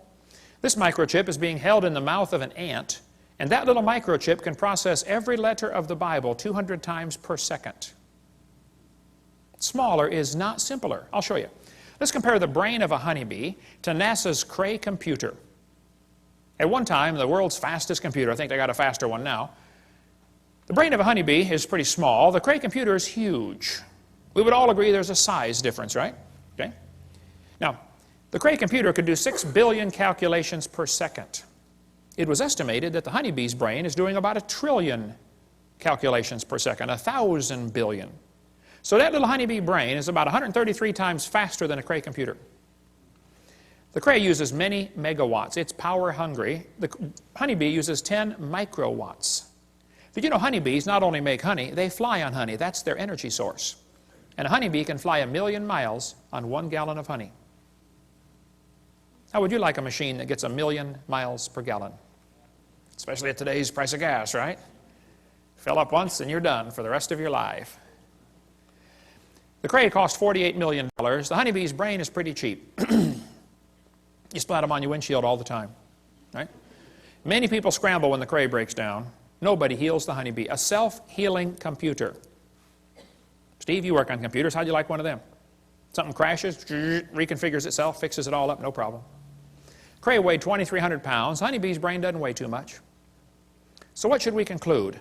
Let's see, the supercomputer is huge, it is slow, it is very inefficient, it is power hungry, and it had to be designed. We all know that, right? But yet they turn around and look at the honeybee and say, well, that happened by chance. And the brain of a human is a whole lot more complex than a honeybee. For heaven's sake. Your brain can hold more information than the entire British Library. The human brain is phenomenal, okay? You have more computational power in bits per second than the entire national telephone system. One brain surgeon estimated that there are more connections in just one person's brain, there are more connections than the entire electrical system of the United States. How many wires have been connected together in the United States, would you guess, inside every computer and inside every machine and inside every building? Like zillions of them. One brain has more than that. One professor told me that he believed in evolution, and I said, well, sir, do you believe your brain is nothing but 3 pounds of chemicals that got together by chance? He said, yeah. I said, then how can you trust your thoughts and the conclusions you come to? Maybe you got a chemical in there backwards. He did, by the way, several actually. But then they tell the kids, well, DNA is pretty tiny, but that proves evolution. That's what this textbook says. We have evidence of evolution from molecular biology. Darwin speculated all forms of life are related. This speculation has been verified. They are lying to your kids. Nothing about DNA has helped with the evolution theory at all. DNA, which stands for deoxyribonucleic acid, is the most complex molecule in the universe. Unbelievably complicated molecule. That little DNA molecule, average person has 50 trillion cells in their body with 46 of those little molecules in each cell. 46 chromosome strands in each cell of your body. If you extracted all of it, it would only fill about 2 tablespoons. But if you took those DNA strands and unwound them, stretched them out, tied them together, one person's DNA would reach from Earth to the moon and back over 500,000 times. Round trips to the moon. They say the DNA holds more information than all computer programs ever written by man combined. IBM models the newest computers after DNA. The quantity of information is so vast, we have to invent new numbers to measure it. Not terabytes, petabytes, or exabytes, yottabytes, and zettabytes. All the words uttered by everyone who ever lived would amount to 5 exabytes. And your DNA and your chromosome holds more information than that. It is so unbelievably complex. If you typed out the code found in your DNA, when you got done typing, you'd have enough books to fill Grand Canyon 78 times.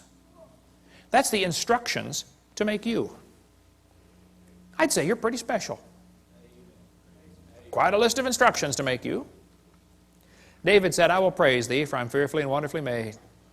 And he didn't have a microscope, and he could figure that out. Yeah. You know, from conception to birth, the baby adds 15,000 cells per minute to its body.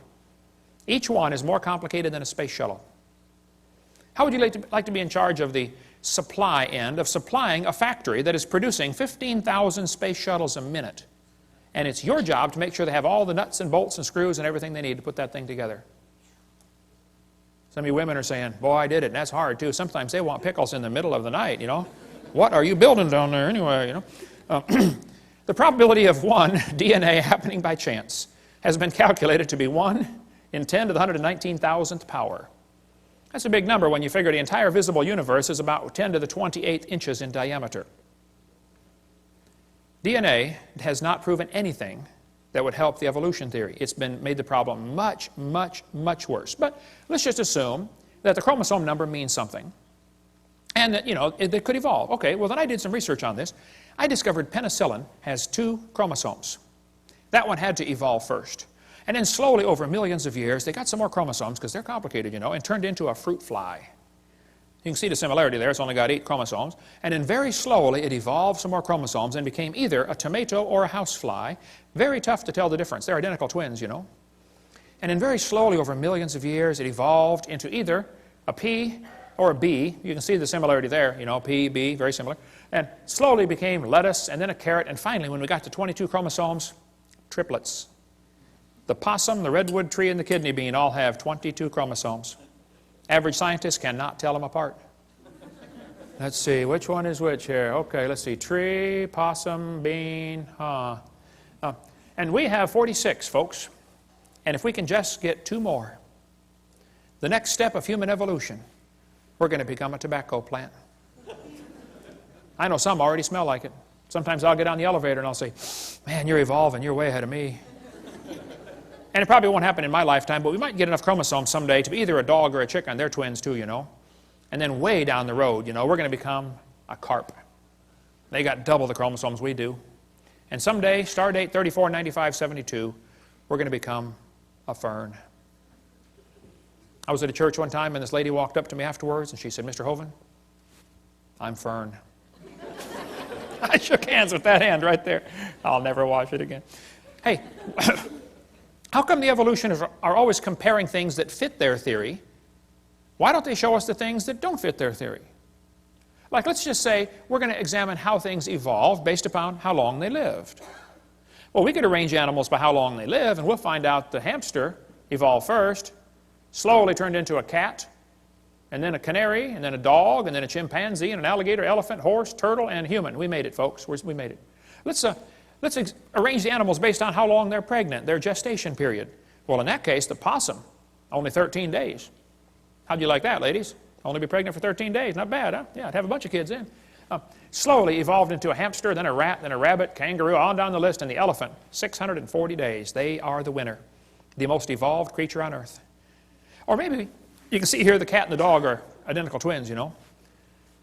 Maybe we should arrange them based on how much they weigh in their adult form. Well, the shrew only weighs 4 grams. Slowly it became a mouse. And very slowly, over billions of years, became a whale. The whale's the most evolved now. Why don't they show us these charts, huh? And why is it that amphibians have 5 times more DNA than mammals, and some amoeba have 1,000 times more DNA? They don't tell us these things because it doesn't fit their theory. It's impossible to arrange in any sort of evolutionary series based on just one little bit of facts. You better find all the facts. You find out this evolution theory fails miserably. But they tell the kids, we're going to think critically. Boys and girls, there are 20 kinds of amino acids. That's a fact. Explain how this fact supports the idea that all life shares a common ancestor. How's a Christian kid supposed to answer that for homework for Monday? Don't you see a built-in assumption in this question? That's not learning to think critically. Would the kid be allowed, teacher, to explain how this fact that all life forms have 20 amino acids, would the kid be allowed to say, maybe that proves the intelligence of a common designer? Maybe God gave all the animals the same basic 20 amino acids so that we don't have to just eat each other, you know. I mean, if they're all totally different, wildly different kinds, then we could only eat other humans. But see, God made it this way so the brown cow can eat the green grass and give the white milk and make the yellow butter, and I eat it and get the blonde hair. Maybe that's why there's all the same basic building blocks. Yeah. One of the lies they face in the textbooks is this idea that all these similarities prove a common ancestor. Well, let's pretend that it does, okay? This textbook says humans and orangutans are 96% similar, proving a common ancestor 15 million years ago. I don't think so. Humans and chimps have thousands of differences. Thousands of differences. Overall, this guy says, the genetic difference is only 1.6%. Oh, that's what they used to think, but that's a lie. Barney Maddox was the leading genome researcher on this project. He said the genetic difference between human and chimpanzee is at least 1.6%. That doesn't sound like much, but calculated out, that's a gap of 48 million nucleotides. And a change of only 3 nucleotides is fatal to an animal. He said it's not going to happen. That's when they thought the difference was 1.6%. It's still too big of a gap. Now then, later they found out, oh, actually it's a 95% similarity, which is 5% difference. And just recently they said, oh no, wow, look at this, it's 7.7% difference. The more we study about this, the worse the problem gets for the evolutionist. Actually, it's becoming worse by the day. This result is based on only 1 million DNA bases out of 3 billion. They've only analyzed 1/3000th of the human DNA code. A very small percent has actually been analyzed. French and American scientists have mapped chromosome 14, the longest sequence to date, and the site of more than 60 disease genes. The feat enlisted nearly 100 researchers and marks the 4th of the 24 human chromosomes mapped so far. If somebody tells you they have mapped the entire human genome, you tell them Kent Hovind said they're mistaken or they're lying. Okay, they've only mapped a small percentage. Okay, then it says the French National Sequencing Center said the chromosome is comprised of more than 87 million pairs of DNA, all of which have been sequenced, so the chromosome's map includes no gaps. This is the longest piece of contiguous DNA sequenced. 87 million pairs, a fraction of the total 3 billion pairs found in the human genome. They still don't know how much there's in there, and it's already 7.7% difference. This researcher said, human genome is littered with up to 20,000 pseudogenes. That proves evolution. I get this in debates all the time. They'll say, what about the pseudogenes? I said, there's no such thing. They say, well, yeah, there are thousands of pseudo, which means a false gene. It doesn't do anything. Oh, no. Those pseudogenes serve several purposes. Number one, they serve as decoys to draw poisons away from the real ones. Number two, they serve as backup mechanism. It's like your computer has an automatic backup. You know, if a piece of the memory gets destroyed, another one of those pseudogenes jumps right in, takes over. No, there's not. They took out some of the pseudogenes to see what would happen. They said, well, the mouse doesn't need these things. Let's take them out. And there's how they turned out. They were deformed terribly. No such thing as a pseudogene. The pseudogene may function as a decoy to lure away destructive enzymes. Discover Magazine of '03. We could spend all day on DNA sequencing, but you know, it could be. We have similar DNA to other animals because we have the same designer.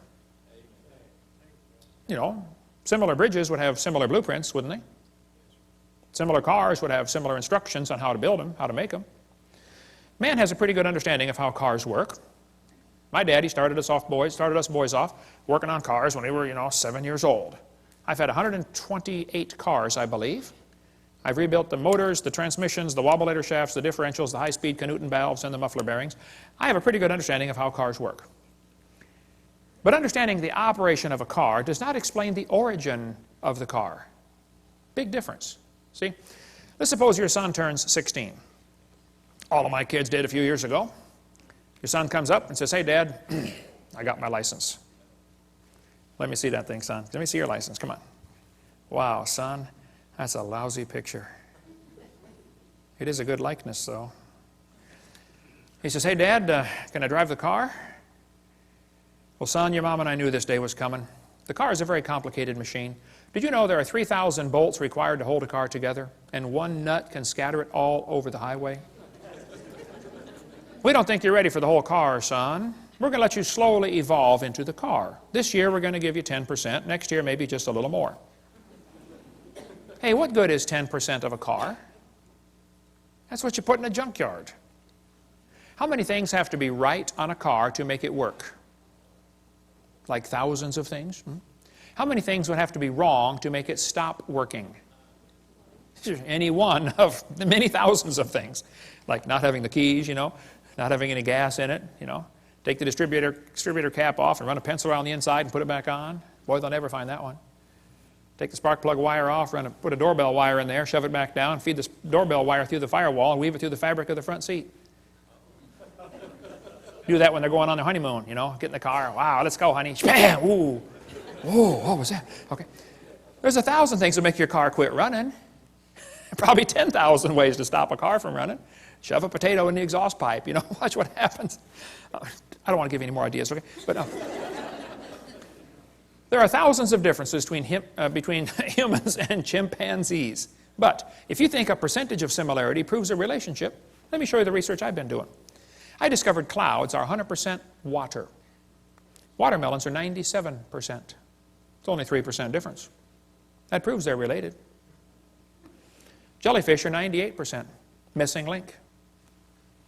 And so are snow cones. Yeah, there we go. We got the proof, okay? Then they tell them fossils prove evolution. I say, guys, you got to be kidding. This textbook says, evidence of evolution from the fossil record. Oh, no, don't give me that. That's a lie. There is no fossil record. There's a bunch of bones in the dirt. It's not a record, okay? You're putting your interpretation on those bones they're digging out of the dirt. There is no fossil record. This textbook says evolution is a fact. The fossil record provides some of the strongest evidence that species evolved over time. This is silly. There is no fossil record. You don't look back into time. You look at a bunch of bones you dug out of the dirt. And you put your interpretation on them, okay? Fossils only exist in the present. They don't exist in the past. I mean, you're digging them up and it's 2005, okay? You can't say, wow, this fossil is 40 million years old. You don't know that. Okay? All we do is put our interpretation on the fossils. But the kids are taught fossils contribute to our understanding of evolution. Kids, keep in mind, dead animals do not reproduce or evolve. Darwin said, if my theory is true, numberless intermediate species ought to have be found in the fossil record. Well, I'm sorry. This guy said, since Darwin, many of these links have been found. Oh, they are lying to you. No missing links have been found. Even David Ropp, who believes in evolution, says, in the years after Darwin, his advocates hoped to find predictable progressions. In general, these have not been found. Yet the optimism has died hard, and some pure fantasy has crept into textbooks. You're kidding. Fantasy in the textbooks? That's a fancy word for a lie. Okay? And we could spend 2 days on the fossil record. There's no fossil record, and there are gaps all over the place. Every place where there ought to be something, they find nothing. No evidence for how the whale evolved, or how the birds evolved, or how the flowering plants evolved. No evidence whatsoever. If you find a fossil in the dirt, all you know is it died. You couldn't prove it had any kids. And you sure couldn't prove it had different kids. And why would you think a bone in the dirt can do something animals today cannot do? Which is produce something other than their kind. Luther Sunderland wrote to major evolutionists all over and said, hey, where's the evidence for evolution? They wrote back and said, we don't have it, somebody else has it. He wrote to Colin Patterson because Patterson has access to the largest fossil collection in the world. British Museum of Natural History. Nobody's got more fossils than them. Patterson wrote a book about evolution, but he didn't show any missing links. So Sunderland wrote him a letter and said, excuse me, why didn't you show the missing links in your book? I'd like to see a picture of the missing link. Patterson wrote back and said, I fully agree with your comments on the lack of evolutionary transitions in my book. If I knew of any, fossil or living, I would certainly have included them. I will lay it on the line. There is not one such fossil. There are no missing links. The whole chain is missing. It's not a link they're looking for, folks. Even Stephen Gould said the absence of fossil evidence is a nagging problem for evolution. Yeah, it sure is. Stephen Gould died with a set of my videos on his shelf in his library. I hope he watched them. I donated them to him years ago, way before he died. Hopefully he watched them and got saved. I don't know. So Niles Eldridge and Stephen Gould have kind of resurrected the punctuated equilibria idea that came actually from Richard Goldschmidt. Goldschmidt said, the first bird hatched from a reptilian egg. They got so frustrated looking for missing links, they couldn't find any. They said, well, this just proves evolution happened quickly. Oh, I see, yeah. And this bird that hatched from the reptile egg, excuse me, who did it marry? Don't you have to have two in the same place of the opposite sex? I mean, what if you get two males? Huh? And don't they have to be at the same time in history? What if one's born just 10 years before the other one? Ah, just missed it. You got to get them in the same place of the opposite sex at the same time, and they got to be interested. You got a whole bunch of problems, okay? Serious problems. Then they tell the kids to think critically. Which theory best describes the organism's evolution? Gradualism or punctuated equilibria? Look what they do. Kids, which theory is the best explanation? Slow evolution or fast evolution? Do you see how they're giving the kids two options, both of which are false? Which is correct, boys and girls? Elephants are orange or elephants are pink? Oh, man. Mom, what should I write for this one? I don't know, honey. Go do your homework. They're neither one. You realize how frustrating this is for Christian kids to go through public schools and have this kind of stuff day after day after day, and how it wears at their faith? And they finally just start giving the evolution answers. And 75% of the kids from Christian homes are being destroyed and losing their faith going through these public schools. That's not thinking critically. This textbook says, which is correct, boys and girls? Did evolution happen gradually or in short leaps and punctuated equilibria? They give them two options. Evolution happened slowly or evolution happened quickly. These guys are not capable of thinking outside the box. It didn't happen at all. Is that an option? But I guarantee if a kid puts it didn't happen at all on his test question, the teacher's going to count it wrong. I debated Dr. Pigliucci from Knoxville, Tennessee, UT Knoxville. I said, Dr. Pigliucci, you've studied and taught evolution of plants for 10 years. You've received $650,000 in grant money to study the evolution of plants. What's the best evidence you know of for evolution? That was my question. His answer was, the evolution of whales. I said, just exactly what kind of plant is a whale anyway? Yeah. He said the hippo is evidence for evolution because it's in the process of adapting to an aquatic way of life. Hippo's proof for evolution because it likes to go in the water. Oh, wow, I like to go in the water too. What's that mean?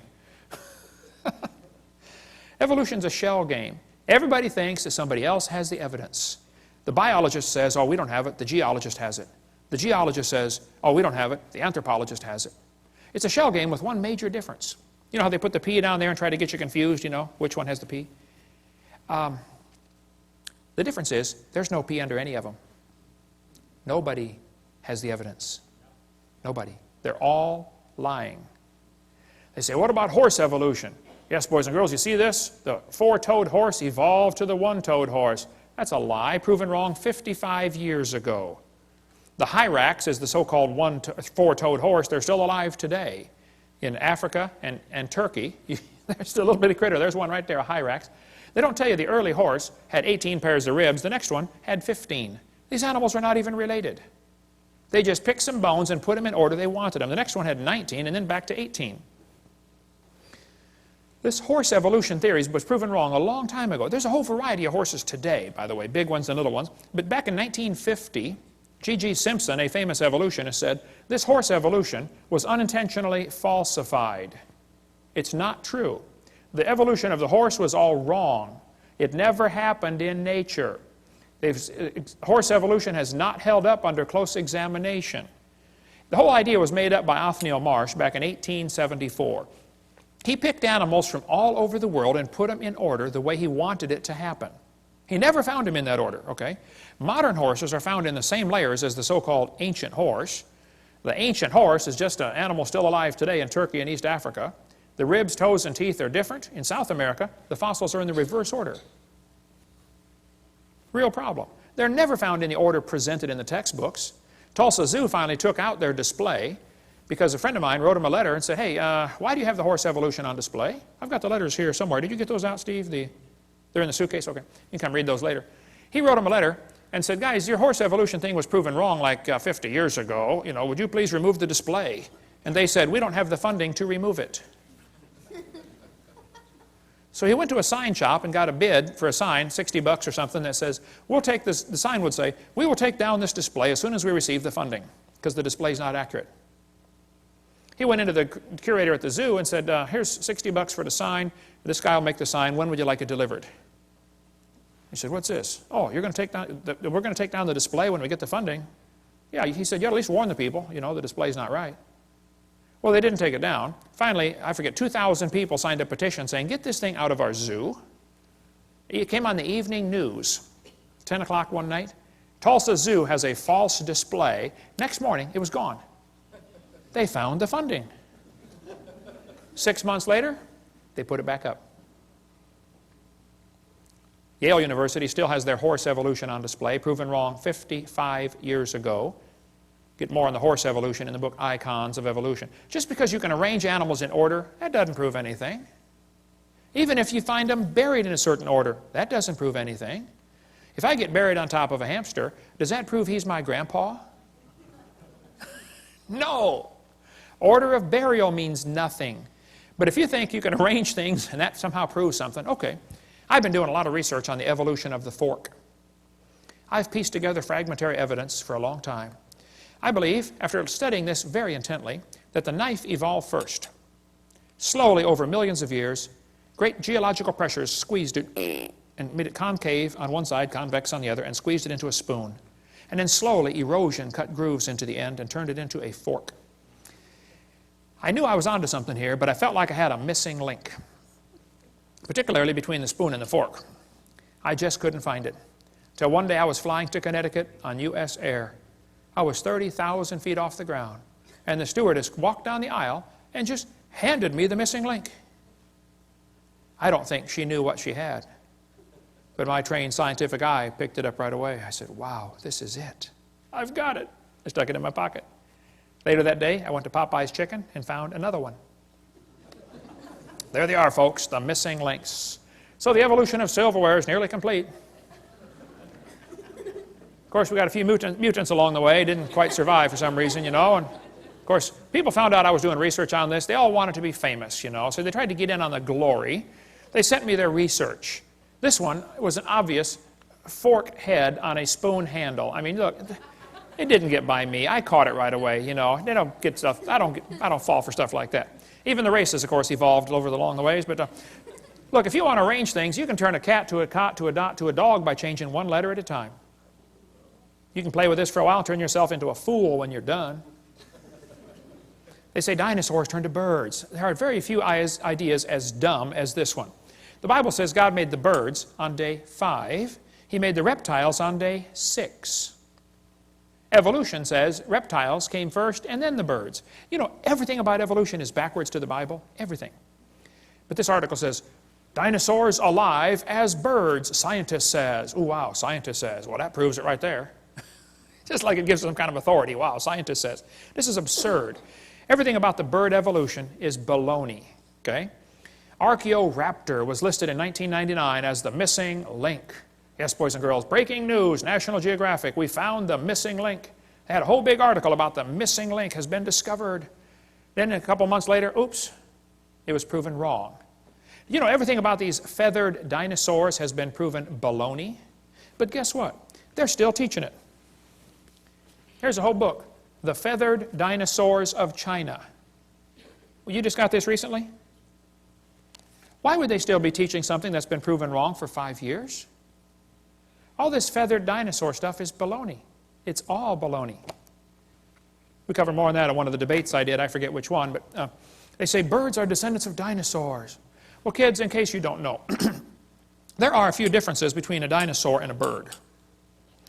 Okay, you don't just put a few feathers on them and say, come on, man, give it a try. It won't hurt too bad. It's just not that easy. See, reptiles have 4 perfectly good legs. Birds have 2 legs and 2 wings. So if his front legs are going to change to wings, somewhere along the line they're going to be half leg and half wing. Which means on that particular day he can't run anymore and he still can't fly yet, so he's got a real problem. Serious problem. They say Archaeopteryx is proof of it for evolution. You got one here on the table, brother? Archaeopteryx. Whenever you buy a bag of dinosaurs, they almost always stick one of these in there. Archaeopteryx. Wow. And this somehow gets an impression to the kids. Wow, we got proof that dinosaurs turned to birds. Here's one here with feathers on it. They're lying. It's still in the textbooks. I mean, today, about Archaeopteryx, and it's been proven years ago, Archaeopteryx was just a bird, a perching bird. Alan Fiducia, who believes in evolution, says it's not a missing link. It had the right features for flight. All the features of the brain were for flight, okay? Archaeopteryx means ancient wing, and he had claws on his wings. Well, that's kind of unusual, okay. But 12 birds today have claws on their wings. The swan, the ibis, the hoatzin, several birds have claws. They say, well, he had teeth in his beak. Well, not many birds have teeth. Some do. There's a hummingbird has teeth in his beak. But most birds don't have teeth, I agree. Actually, some mammals have teeth, some don't. Some birds have teeth, some don't. Some fish have teeth, some don't. Some of you have teeth, some don't, okay? So, missing link. The Chinese dino bird was a forgery, and we don't have time to cover all that today, but we give lots more on that on the, one of the debates I did. It's true feathers and scales are both made of keratin, same building block, that's true. But that's where the similarity stops, okay? Actually, birds and reptiles have different lung system, different reproductive system, different body covering, different brain, I mean a different circulatory system. Thousands of differences exist between dinosaurs and birds. That could be a whole seminar by itself. It's interesting, there are 2 different kinds of dinosaurs, the bird hip and the lizard hip dinosaur. Their hips are very different. Ask an evolutionist, which type of dinosaur evolved into the bird? Was it the bird hip or the lizard hip? And they will probably kind of hang their head and quietly say, well, it was the lizard hip. Oh, so now the hip's got to turn around backwards too. In addition to the billions of other changes you got to make, there's no evidence of how dinosaurs evolved to birds. None. 0. So who's right? Well, Richard Dawkins said, it's absolutely safe to say if you meet someone who claims not to believe in evolution, that person is ignorant, stupid, or insane, or wicked. Sounds like he's open for a discussion. When I went to England, we tried everything to get to debate Richard Dawkins. He refused. He hung up on my secretary. His secretary hung up on me when I called back. Jesus said, you shall love the Lord your God with all your mind. There's no mental reason to reject Christianity. It's a logical deduction to say, hey, there must have been a designer.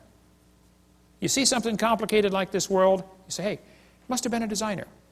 Evolution's not a fact. It's not even a good theory. It's not even a hypothesis. It's a metaphysical research program. Julian Huxley said, I suppose the reason we leapt at origin of species was the idea of God interfered with our sexual mores. We don't want God telling us what to do.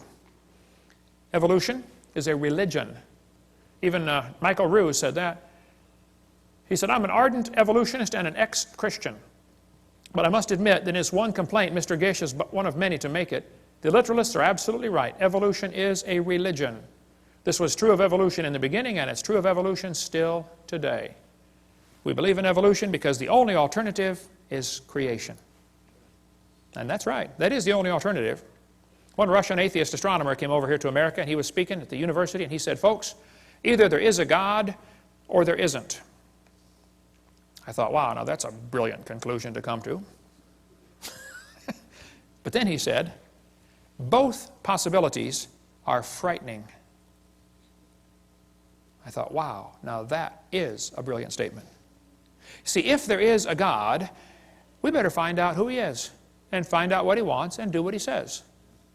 If there is no God, we're in trouble. We're hurtling through space at 66,000 miles an hour and nobody's in charge. That's a scary thought. Even one famous scientist said, this evolution, transformationism, is a fairy tale for adults. The theory has helped nothing in the progress of science. It is useless. Even if evolution theory is true, it's useless. It's of no value to science whatsoever. Evolution is a kind of dogma which its own priests no longer believe, but which they uphold for the people. Even most scientists don't believe in this, but they're afraid of losing their job or their research grant money, or they're afraid of peer pressure. No different than a fifth grader afraid what the other fifth graders think of them. We got college professors out there teaching these lies that I've covered just because they have to, because that's their job. Muggeridge said, I'm convinced the theory of evolution will be one of the great jokes in the history books of the future. Satan is a liar. And everything about this theory is based on lies. Even Thomason said, these people who go about teaching evolution are great con men. The story they are telling may be the greatest hoax ever. We do not have one iota of fact to support this evolution theory. So Fred Hoyle, the famous astronomer, said, well, life is so complicated, it could not have evolved on Earth, so it must have come from outer space. Well, duh. All that does is postpone the problem. How did it happen out there? This guy says, evolution is a light which illuminates all facts. All lines of thought must follow. This is what evolution is. Well, Pierre de Chardin, the Catholic priest that got most of the Catholics to believe in evolution, including the Pope, who's 3 times now said, we believe in evolution. Pierre de Chardin is one of the guys responsible for the great Piltdown hoax. He's a liar. Absolute bald-faced liar. God's Word is a light. Okay? Not evolution is a light. But if a kid goes 12 or 15 years to school in your school system, how's he going to view the world? Probably like an evolutionist. Why would they teach these lies? Well, some people think that if everybody believes in evolution, that will make it true. It doesn't matter if everybody believed in it. That wouldn't make it true yet, okay? Some people teach the lie to keep the paycheck coming in. Kids, there are teachers that don't believe in evolution, but they keep teaching it anyway because they like their paycheck every Friday. And they will lie to you to keep their paycheck coming in. Some understand the bigger picture, how evolution is the foundation for the New World Order. We'll cover more on that on Seminar Part 5. Evolution is the foundation for Marxism, Nazism, communism, socialism. That's why when I do debates, I always call it creation versus evolutionism. It drives them nuts, because they're used to saying, oh, it's evolution versus creationism. They always put the ism on creation. So when I flash up my sign at the beginning, it says, creation versus evolutionism debate. They always sit there with that puzzled look on their face. They're trying to read it thinking, something doesn't look right about that, but I don't know what it is. Just get the little jab in there, Why do people believe in evolution? Well, you might want to get this book, The Case Against Darwin. Excellent, short book, quick read for your intellectual friends that want to get the quick picture. Some people, that's all they've ever been taught. When I spoke in Russia, I was over there at the university. There were 30 professors came in to hear me speak. And after about an hour, one of the professors was crying. And I asked the interpreter, I said, what's he crying about? And she said, he's never heard the creation story. He didn't know there was one. All he's ever heard is evolution. He wants you to keep going. I went for another hour. I spoke at a public school over there in Russia. The room would seat 400 kids. They had 700 high schoolers come in there and listen to me for 2 hours. I mean, you could have heard a pin drop the whole time. I couldn't believe it. When I asked the principal before I started, I said, hey, are there any things I shouldn't say to these kids? I know this is a public school. It's kind of sensitive. He said, what do you mean? I said, well, I'm a Christian. Is it okay to tell them, mention the Bible? He said, oh yeah, tell them anything you want. I said, well, would it be okay if I told them, how to go to heaven? He said, sure, please do. These kids would love to hear about Christianity. They've never heard any of this.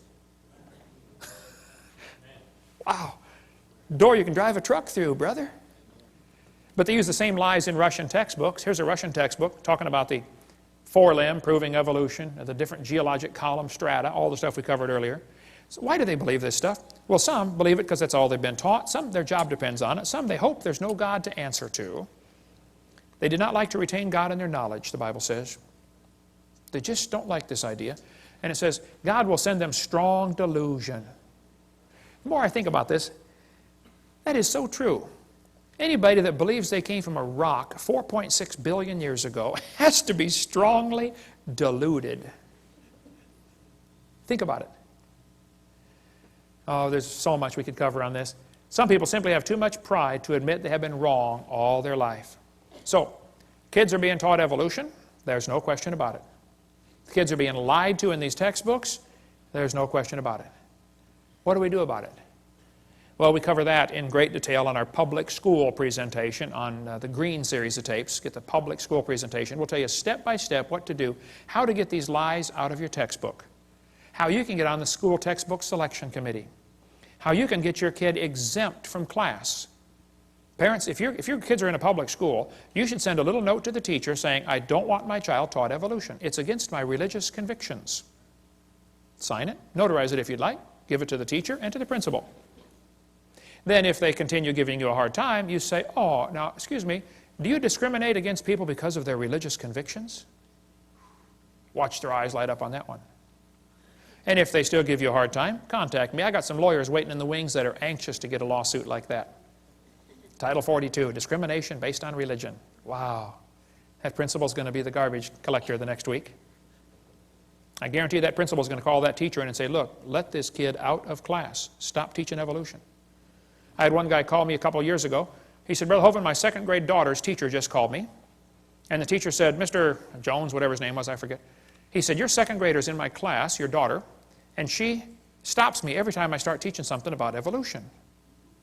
And the teacher said, I've just decided I'm going to skip this evolution stuff for the rest of the year until your daughter's out of my class. And my first thought was, yay. And then I thought, wait. Why are we sending second graders off to war? This is a battle the parents ought to be fighting, not the kids. We're the salt of the earth. Salt irritates. Hey, if nobody's irritated at you, you're not a good Christian. You don't have to try to irritate them. You try to be salty. That will irritate them. Salt preserves from corruption. How come you got so many lies in the textbooks right here in Tennessee in the middle of the Bible Belt? Where's the Christians that are supposed to preserve the world, huh? Why don't some of you get on the school board and do something about this? Why don't some of you get a committee to say, hey, let's take these pages out of the book. This is a lie. It won't cost the school anything. I'll show you. How many of you would volunteer to take the pages out of the book and bring your own scissors? Won't cost the school a dime. Let's do better than that. How many of you would pay $20 for the privilege of being on the committee to cut the pages out of the book and still bring your own scissors? We just had a fundraiser. We just raised $1,000 for the school. Wow. Won't cost them a dime. There are many good, sincere, godly public school teachers, and I praise God for them. And they are as frustrated as I am with what's going on. If you've got a good teacher in your school that wants to do what's right, support them. Because I guarantee if there's a teacher that tries to get up and stand up for creation and against evolution, there's a good possibility they'll get fired or get persecuted for it. We cover much more on that on video number 7, how teachers get persecuted for standing up for what's right. Many teach this theory because they simply have never been taught anything else. Many don't know it's okay to teach creation. It's perfectly fine. Well, what do we do? Well, there's a long history of how we got this theory in our schools, and we'll cover all that in the public school presentation. And what do we do about it? It's all covered on videotape number 5. We'll show you the dangers of this theory. It's not just a dumb idea, it's a dangerous religion. And then tell you some real practical steps to fix it on seminar part 5. Thank you for joining us.